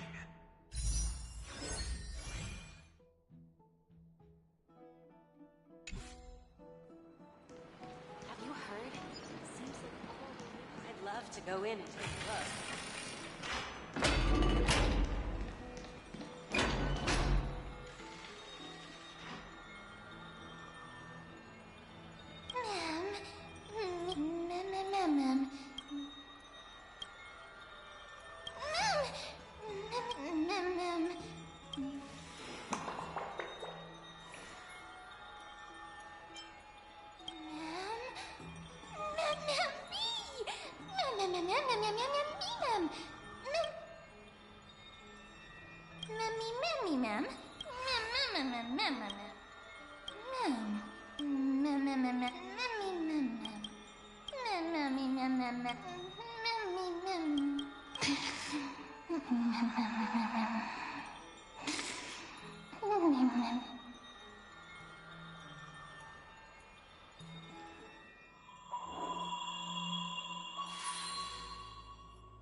There's no glory to be found in an accolade, only obtainable through slaughter.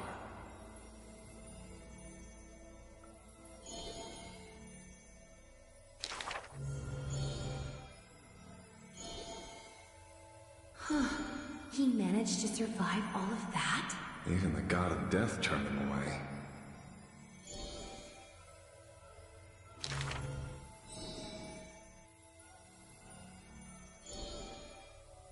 Arrogant amateur historian.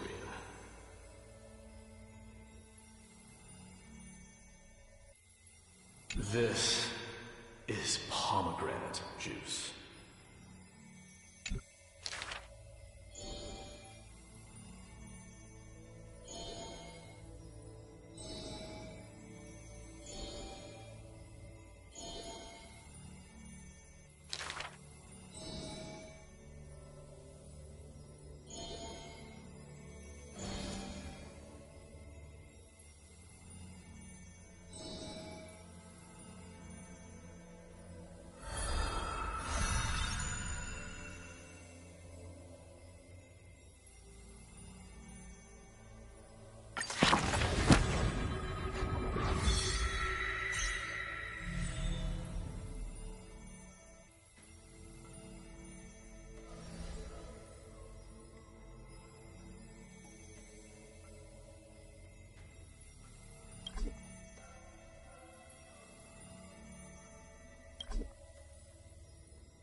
You should take this opportunity to rest, Lord Flynon. The core flame ritual is tomorrow. Today, tomorrow, what difference does it make? It's always morning in Akima under Kefali's protection. So long as the light continues to shine this brightly, I won't be getting any sleep. Why force myself to shut my eyes when I can instead take this time to calm my mind and gather my thoughts? That counts as rest too. Have you thought things through, then? Not at all. Everything's a jumbled mess still. I don't even know where to start. The core flame was blazing hot in my palm in the beginning, but it has completely cooled off now. I can barely feel it. Miss Castoris, does this mean I'm a good match for Nikador? I don't quite get how it works, but if it's going to put you at ease, then I will say yes to that. Thank you. That's the abyss in the distance. Oh, that reminds me of the question I didn't get to ask. Back in the temple with the scales of justice, when Orynyx was trying to deter us, why did you stop me, Miss Castoris? Because I knew there must be another solution. Something more important than the fate of Amphorius. It is far too cruel and unfair to ask that of you. You should know that I would have gone ahead if Don Hung hadn't come up with an answer in time. I know. I should not have hesitated then. I stopped you before I even realized it myself. It's fortunate we had the both of them there with us. Yeah. It's a good thing we had them. Are you still thinking about the past, Lord Finon? Every waking moment. I lied to the two demigods just now. I told them the duty of the Chrysos heirs is all I think about now. Do you think I managed to slip by Aglaïa's golden threads this time? No one fools her, Lord Finon. She merely chooses to turn a blind eye to our lies. You're right. How foolish of me to think I got away with it. I often wonder if someone as ordinary as me can really become a hero. I thought defeating Nikador would quell the voice of doubt in my mind. But it has only grown loud. I don't have the right words for you now, but I know you're far from ordinary, Lord Finon. Mighty often calls you deliverer in jest. I don't believe he means it mockingly. I should probably shut out these pointless thoughts and empty my mind until the hour of the ritual. I did that before sitting for Treeby's history exam. Who in the world could hope to go over those piles of documents and slates? I decided I was better off resigning myself to fate. That way I'd get more time to play and practice with my sword. How did you do on the exam, Lynn? My score? I don't remember anymore. All I remember is Treeby punishing me to a full week of cleaning the Chrysos heir's bath, and no one was allowed to help me. So High Priest Treeby can be strict too. Please continue with this mentality, Lord Finon. I believe you'll be all right. Thank you, Miss Castoris. I think I'll stay here for a little while and keep all of those unruly thoughts out.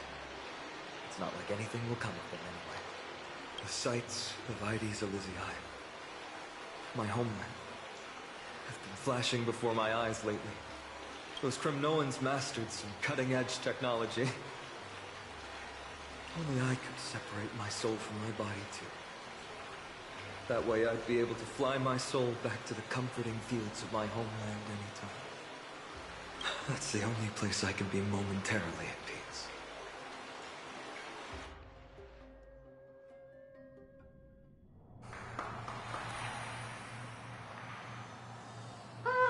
An utterly adventure. Feel free to replace blank with whatever description you see fit. Oh, I bet you're as curious as I am. So, what's going to happen next? Oh, keep it together. All that excitement isn't going to get you anywhere, you know? Why don't you follow me into another tale on the other side of the cosmos? Ta-da! Recognize this place? Heard a space station. The base of a genius and the cradle of science. Oh, look at all these puppets! Aren't they dearly exquisite? Let's just say I've already heard many others secretly gushing. She looks so pretty on more than one occasion. If you ask me, though, they barely did justice to Madame Herda's beauty. Maybe just 10%. No, not even 1% of the real deal. Now, I'm no fawner here, just stating an objective fact. Remember this scene? Oh, it evokes so much emotion in me. The esteemed Madame Herda, Genius Society number 83, asking the great Noose a question. An attempt to gain a peek into the divinity's mysteries through them. Alright, so continuing from where we left off last time, this is where everything would begin for the genius smart enough to rewrite the history of the entire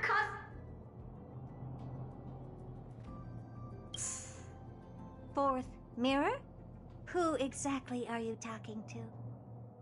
Why, I was just ramping it up for our grand appearance, Madame Herda. So a dramatic debut? But what are the odds of that happening? Sure, slightly plausible, if I did manage to talk to Droid Head. But guess what's the problem? They have no reaction whatsoever. But look at this, Madame Herda. You're standing before Noose here. Oh, that? That's a hologram. What? I can't possibly summon the real Droid Head here, can I? Wait, what? You mean to say you've just been reciting your lines before a hologram? Yeah, creating dramatic value. Isn't that what you're most obsessed with? Moving on. Don't try, but you wouldn't even begin to imagine how difficult it is to send a message to Noose. And I went all out for it. Powering the audience system alone required me to reconfigure the energy supply of the entire space station. I had to switch it to hibernate mode before rebooting everything. Do you have any idea how much that costs? How much? How much?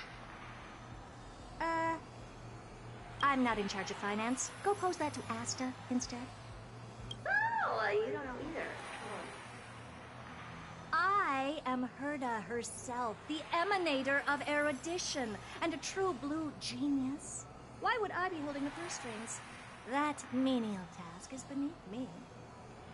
You're absolutely right, Madame Herda. The IPC should really be providing a genius like you with all that you require, so you can freely dive into any research that tickles your fancy. With that said, Herda herself, emanator of erudition and true blue genius. What do you plan to do now? What else can I do? Identify what's malfunctioning within the audience system and fix it, of course. Don't take offense to my candid words, Madame Herda. You may be proficient in many aspects, but is hands-on work really one of your strong suits? I humbly suggest for you to contact Steven instead. Contact him and expose how I shelled out a bomb to send a message to Droid Head, only to screw up everything else? All right. I get it. Good that you do. There. That's the audience systems terminal. Come, walk with me. We'll check what's wrong with it. Aye, ma'am. Oh, but I can't walk. I can only float. What's with your witty remarks today?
Nice.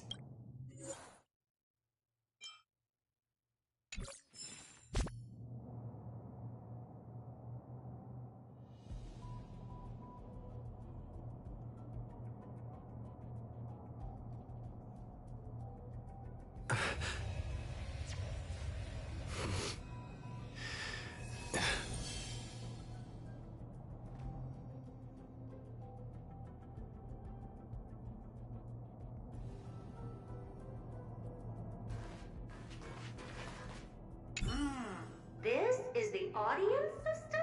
Hi, it looks just like the simulated universe. Keen observation. They share the same fundamental logic and are pretty much identical in that regard. Ah, I see. We call this referencing and not appropriation, right? One more stupid remark from you, and you can watch Fifth Mirror reference your role because I'm going to be dropping you as my assistant. Focus now. The audience system is divided into 3 zones: energy supply, computing, and communications. Each zone operates independently and will only be integrated via the path of erudition when the system is booted. Sending a message to Droid Head involves more intricacies than you can imagine. If routine trials and maintenance on such an elaborately sophisticated system are already as bad as squaring circles, then it's no surprise for glitches like this to crop up. I see.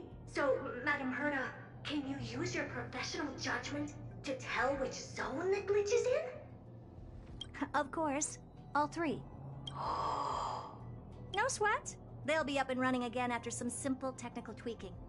The 3 zones are compartmentalized, so we're going to have to troubleshoot them one at a time. Let's start with the energy supply zone. Get ready, and then we'll go over. I'm just a mirror, Madam Herda. If you're ready, then your reflection in me will also be ready to go. Brr, why is this energy supply zone so cold? Brr, I'm already frosting up. Why else? I've converted the energy core that supplies all of Herda Space Station into imaginary state and stored it in this zone. If not for the ultra-low temperature here, the space station would have long blasted up into the sky. But aren't we already in the sky? You're just a mirror? I don't need you to take on comic relief, too. Where did those things come from? Corrupted data? Reanimated systemic rust? No, not likely. It can't be the Legion's second ambush, right? Whatever. We have to get rid of them anyway. All right, stay close and try to avoid shattering to pieces.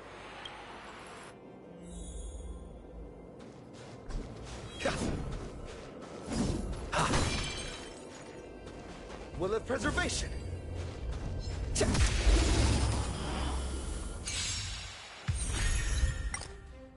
Let's kick things off with you!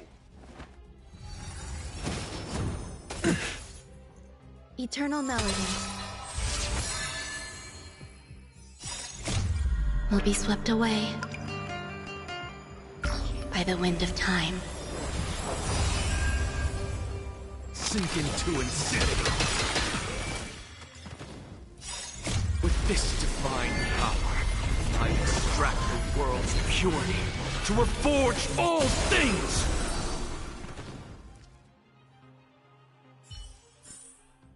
Reach the end of the story in your own way.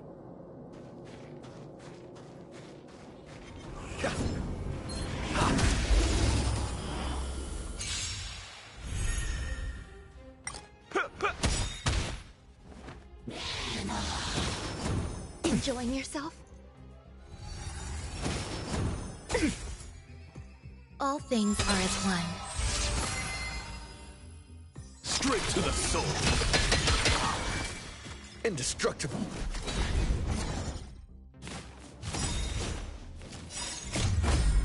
Flaming limbs. Forward!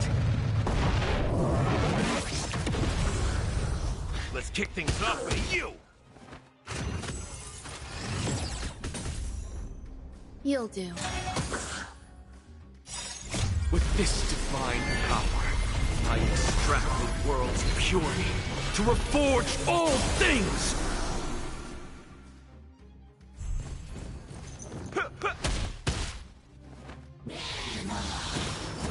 Enjoying yourself? My friends, indulge yourself!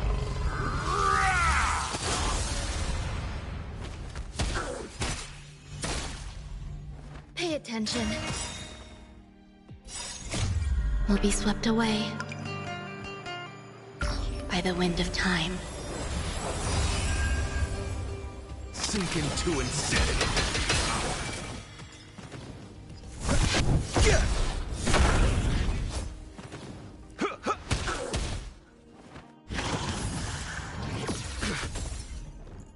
Eternal melody.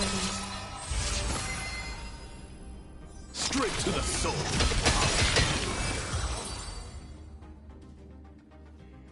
And Madame Herta never fails to impress. Those things are no match for you. What in the... How did all these disgusting bugs get in here? We're going to need out-of-this-world computing capability if we hope to meet Droidhead. If we can't churn out calculations faster than a Yataflop's computer, then we can forget about having them notice our existence. But computers with too high a computing capability tend to attract computing stings like them. No one knows how these creatures evolved from their progenitor, the propagation. Oh, the mysteries of life. But even so, they can't compare to a talking mirror. A question on the side, Madame Herta?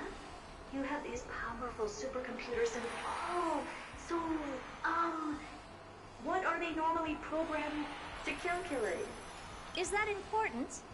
All that matters is that they work and are able to attract Droidhead's attention. I suggest meeting Miss Asta for a chat when you have time.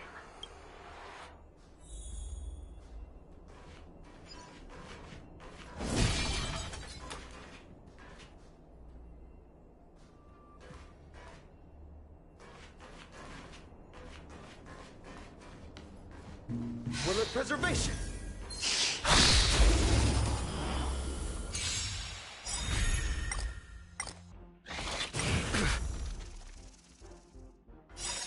With this divine power, I extract the world's purity to reforge all things!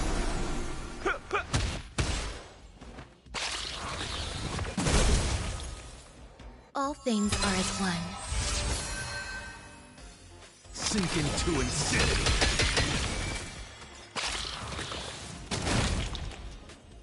Straight to the soul.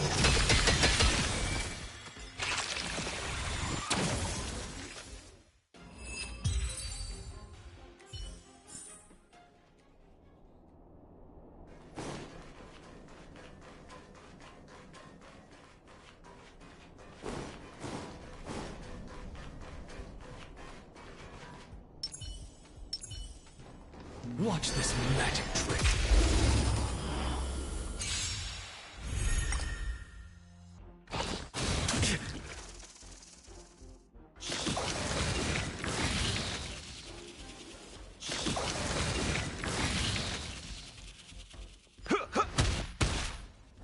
Eternal melody. Will be swept away by the wind of time. Sink into insanity.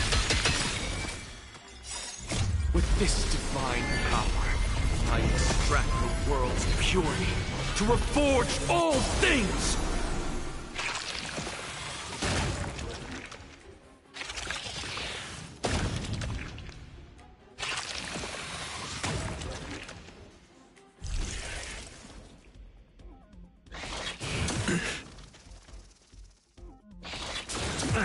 confidence.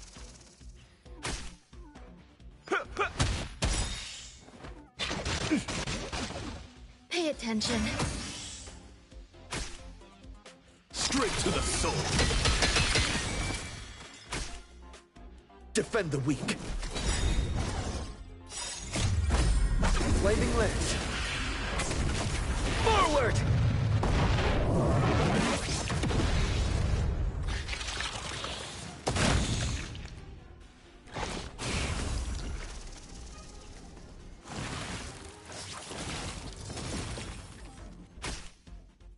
Let's kick things off with you! You'll do.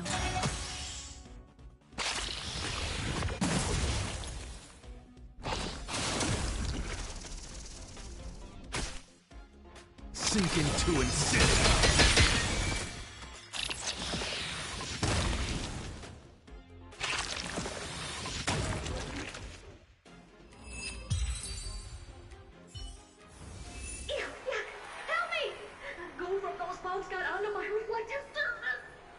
Clean up after yourself. Can't you just... Good one there. With those annoying bugs squashed, we're done fixing the computing zone too. These computers will get up to speed soon. Now we're just one final step away from requesting an audience with Droidhead. Our last stop is the communication zone? Oh? You have a good memory. Let's go see what's wrong in that zone.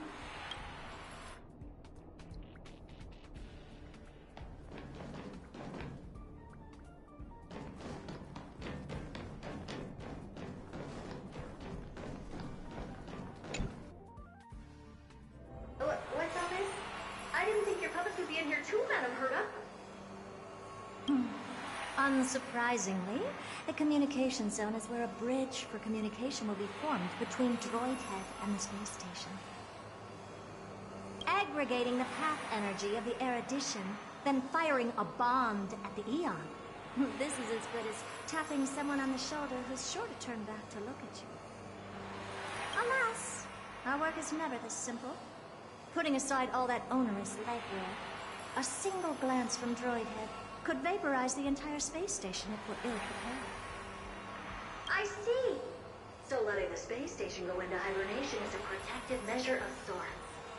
To prevent it from slipping into operational overload and turning into a scrap world? Very perceptive for a mirror. Mirror see. And here. Mirror do. No, I neither have eyes nor ears. This zone seems to be functioning fine. These puppets are doing their job, and I don't see any obvious malfunction. Things may look fine only on the surface. Madam Herda, behind you. Oh, what does she want?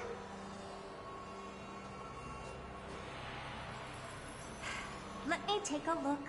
This puppet should be number 2757. How did you tell? Shh! Don't distract me when I'm checking the puppet's parameters. 2757. That's strange. What's wrong? Madam Herda? The replica personality module is off. Well, that can't be. This parameter is set to be enabled by default. And the utterly absurd module has also been disabled? Something's definitely wrong here. I checked a couple days ago and made sure every puppet has it switched on. The attack, anything, everything module. No, wait. Why do you even have such presets? Is enabled. Intruder detected. Threats. Come and help me, Mirror. Anything, everything, attack! These are mimetic remnants of the remembrance? So they were the ones that corrupted and tampered with the settings of my puppets? With this divine power, I extract the world's purity to reforge all things! Egad! What a close shave! But why are these remembrance names even that's not the only one. Look at them. Number 7631 and number 10136 are affected too. Can't you do a factory reset on them? Sorry to disappoint. The Absolutely Not module has been labeled, so not even I get to bypass its permissions. Whoopsie. What were you really trying to achieve with these creations? Just some toys to amuse myself with. Finding the source of the corruption can wait. These puppets no longer have use now that I'm here. Take them all out. Defective goods ought to be sent back to the repair center. I urge you to go easy on them for the sake of the space station.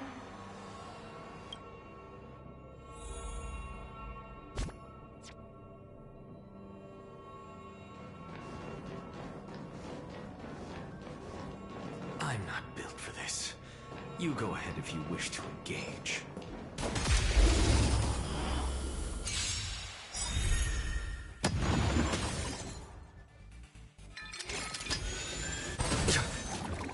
So.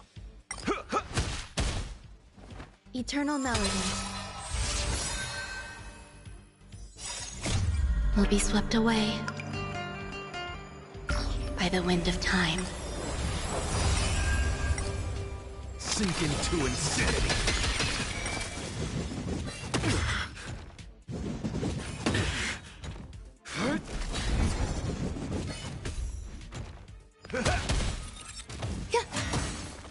With this divine power, I reforge all things!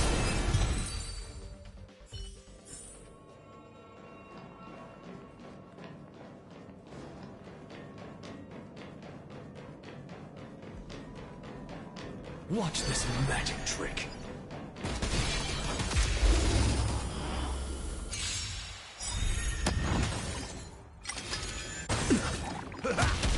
Eternal. Flaming lance! Forward! Insanity!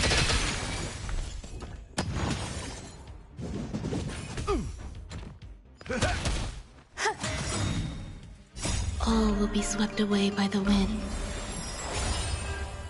With this divine power, I reforge all things!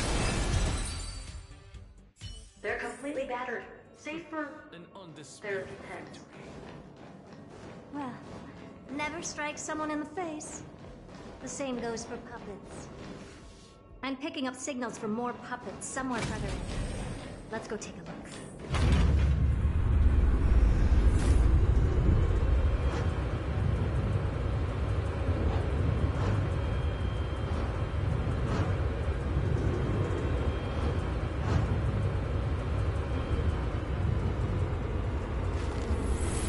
All things are connected by origin.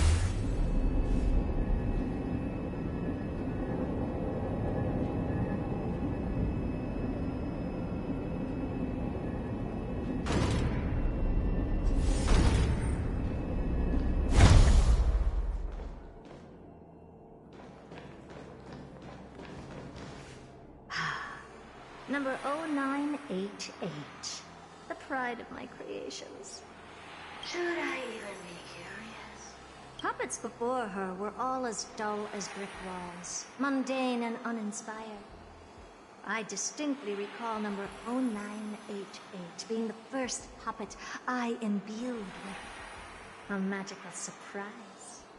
Some other puppets that came later also got to enjoy similar privileges. Good to know. But did anyone ask? Fear not, Mira. You have to remember that being a genius means you're destined to solve challenge after challenge. There's no time for rest. Can I just be on the sidelines this time?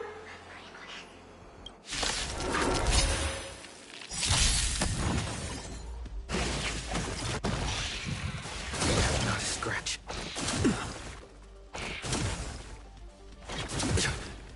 Decided to play your ace, huh? Eternal.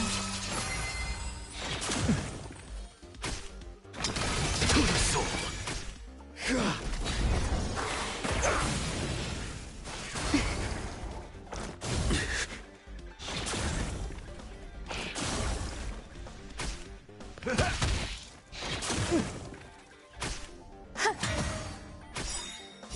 this divine power, I reforge all things!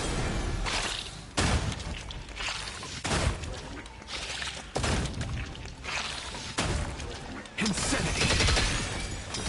To the soul!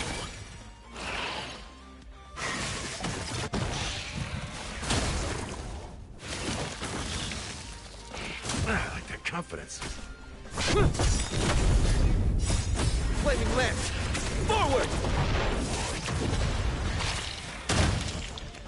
All will be swept away by the wind.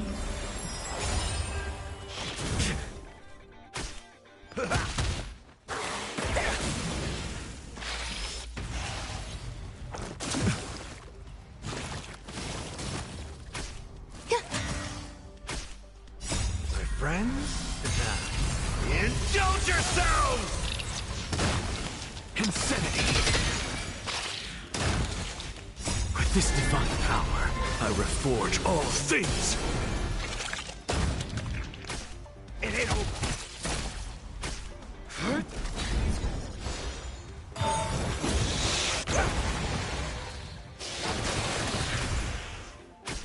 Eternal. To the soul, insanity!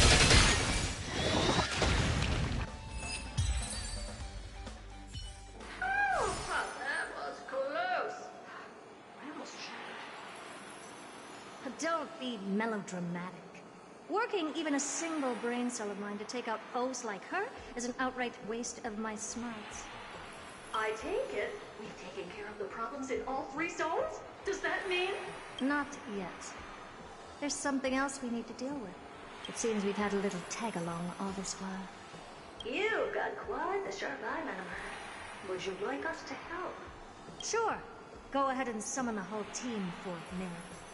Considering the gravity of our endeavor, we can't allow a little thief to spoil the show.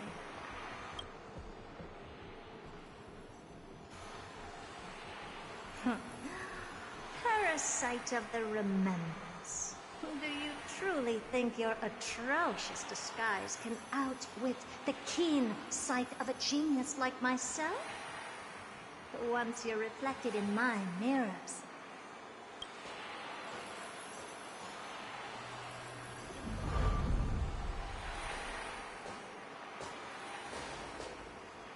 You can forget about escaping. Oh dear, this is bad. Right, stay alive, and again, I can strive. Retreat into the memory zone for now. I can always regroup and try again. Someone hasn't been paying attention. Didn't hear me, did you? For those petty tricks of yours. Do you actually think you can slip away right under my nose? Herta. Madam Herta, wait. What do you want with me? I'll spill it all. The garden's secrets, and what they're after. Everything. Please, just spare me. Well, is that all you've got to say while your life is at stake? Well, that's hardly worth anything. Need a little refresher? I am Herta, Genius Society number 83, the one to unravel the mystery behind the imaginary leakage phenomenon, and key holder of the imaginary implosion pulse. Do you honestly believe I'd seek any counsel from you? Hush now. Keep quiet. This is my moment to shine, so just listen. You crept in here to steal Noose's memories, didn't you? And messing with my precious audience system is just a ruse to lure me here so I can lead you to them. What a shame. You're only a step away from completing the mission assigned to you. As if. Truth is, you never stood a chance from the get-go.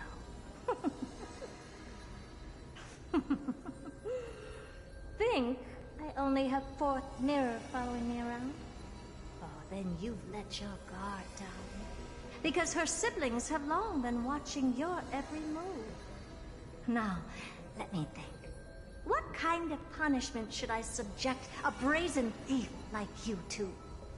Oh, I know. You garden folk have a fondness for mirrors, huh? How about letting you enjoy some quality time with your favorite object? A mirror. As for the length of your punishment, let's keep it mildly punitive. How about 100th of a lifetime? That should be enough for some serious self-reflection. Oh, cheer up. You can still do your part for this world while trapped in a mirror. For all you know, your weak path energy could just help me get Droid Head looking this way. Oh, I should make myself clear. When I said 100th of a lifetime, I meant my lifetime.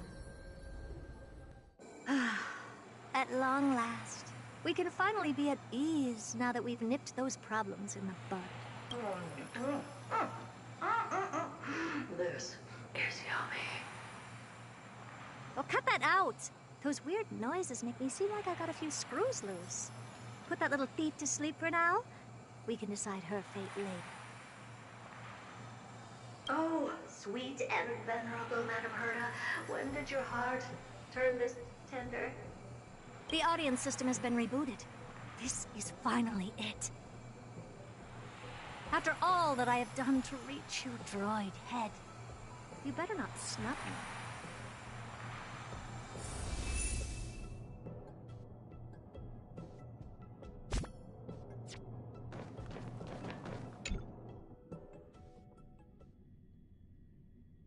The path of space.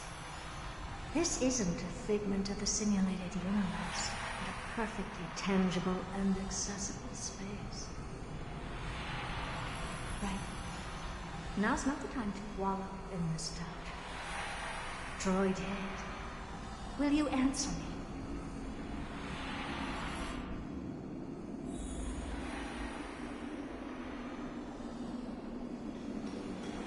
Madam Herta, we picked up some voices from the space. Let me hear them.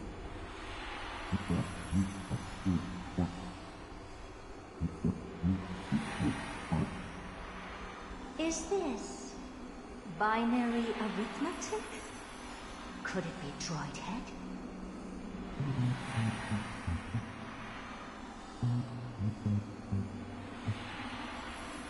Wait. There shouldn't be a 2 in binary arithmetic.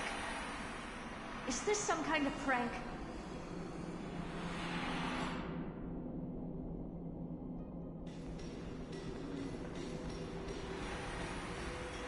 Madam Herta, we're hearing those voices again. Now, what should we do? Keep your cool, second mirror. What did they say this time? Play it again for me.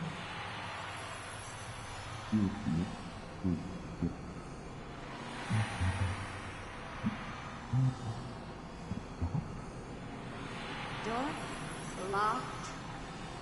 No, this isn't the voice of the pack at all. What in the world is going on?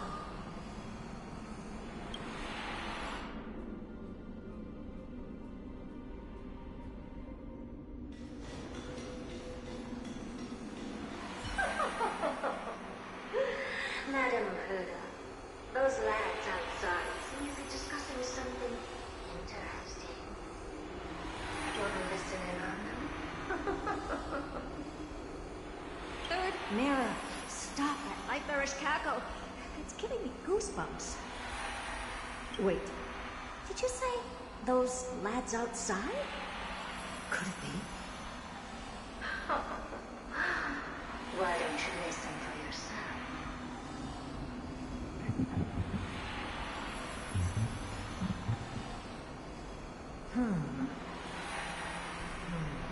This isn't right. I'm sure we got intruders in the lab.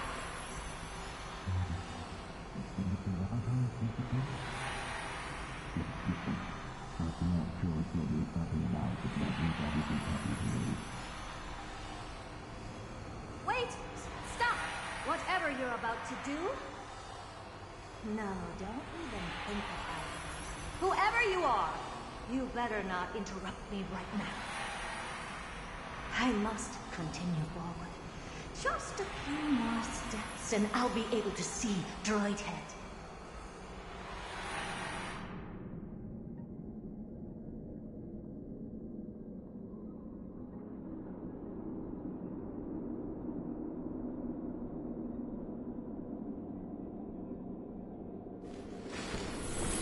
All things are connected by origin and are made.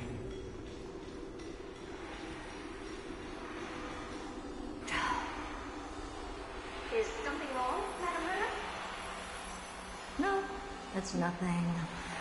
I was just thinking. Madam Herta? I think you'll want to listen to the voices from beyond this space.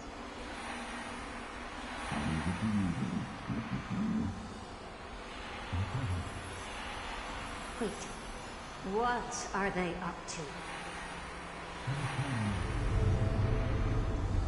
Is this the Harmony? Ridiculous. Hoping to stop me with such cheap harlot tricks. Not a chance.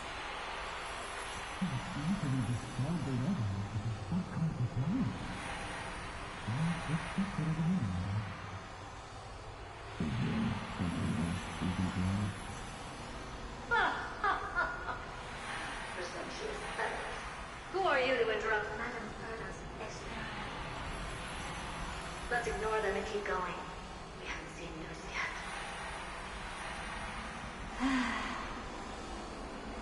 Forget it, Mirror. Let's just leave. Leave? Surely you're not suggesting we stop the audience experiment right now. That's beyond all reason, ma'am. We went through so much just to get here. No, you're just one step away from making contact with the Eon themselves. Please! You know how insanely costly it is to reboost the audience system. But if I were to ignore those two intruders and continue onward, when Droid Head casts their gaze upon the space station, the blast of energy generated in that instant is sure to burn to a crisp.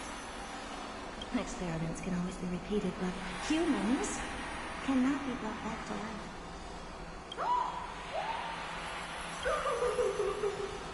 Madam Herta, so I am truly unlucky here to have found the best. Enough! Don't use that nauseatingly fawning tone on me. Looks like I'll have to abort this prematurely again. But mark my words, darling. I will be back for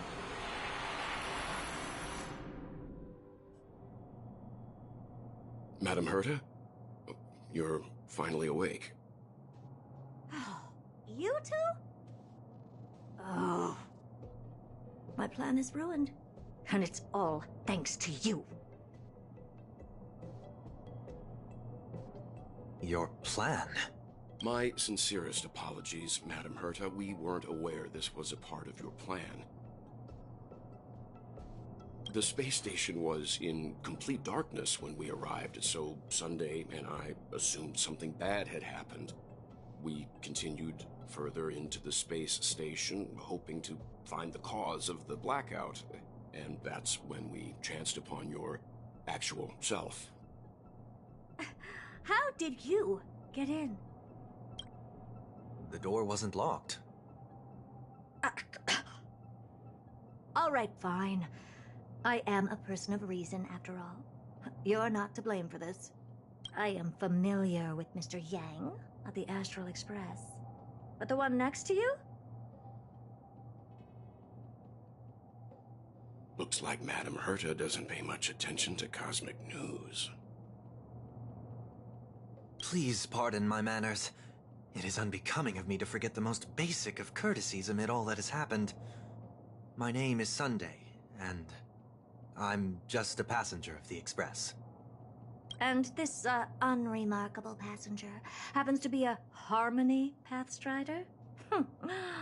Do you take me for a child? In any case, I don't suppose you came all the way here just to check on how the space station is doing? Well, we were worried for a moment there. But it's good to know the space station isn't in any kind of trouble. We're here because of Amphorius, Madam Herta. Why does that not surprise me? Oh? Something occurred to you? No! I've told Himiko everything I know. Nothing about the world sounds right. Droidhead has cast their gaze upon numerous worlds in the past, and every one of them is etched in my mind. So how could I possibly not know about it? Perhaps those garden folks lied to you. Anyhow, I've looked up the name Amphorius in the simulated universe. Though clearly irrelevant results have already been filtered out, there's still an unbelievably long list of generated results. Something about how the Divine Amphorius team will swap out their current crest emblem for one in King Babaru's likeness in the next season.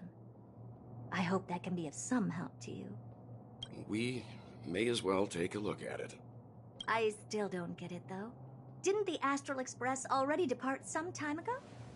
Is that world so incredibly spectacular that it warrants this return trip? Well, that's because we're caught between a rock and a hard place. If Amphorius is indeed inextricably entwined with eons, paths, and even the erudition, we're going to need the wisdom of a genius to help us, especially now that we've seen the planet for ourselves. Elaborate a little on this rock and a hard place you're caught between. We've lost all contact with two indispensable companions since they entered Amphorius. And that's not all. One of our other companions is suffering from a serious and inexplicable affliction.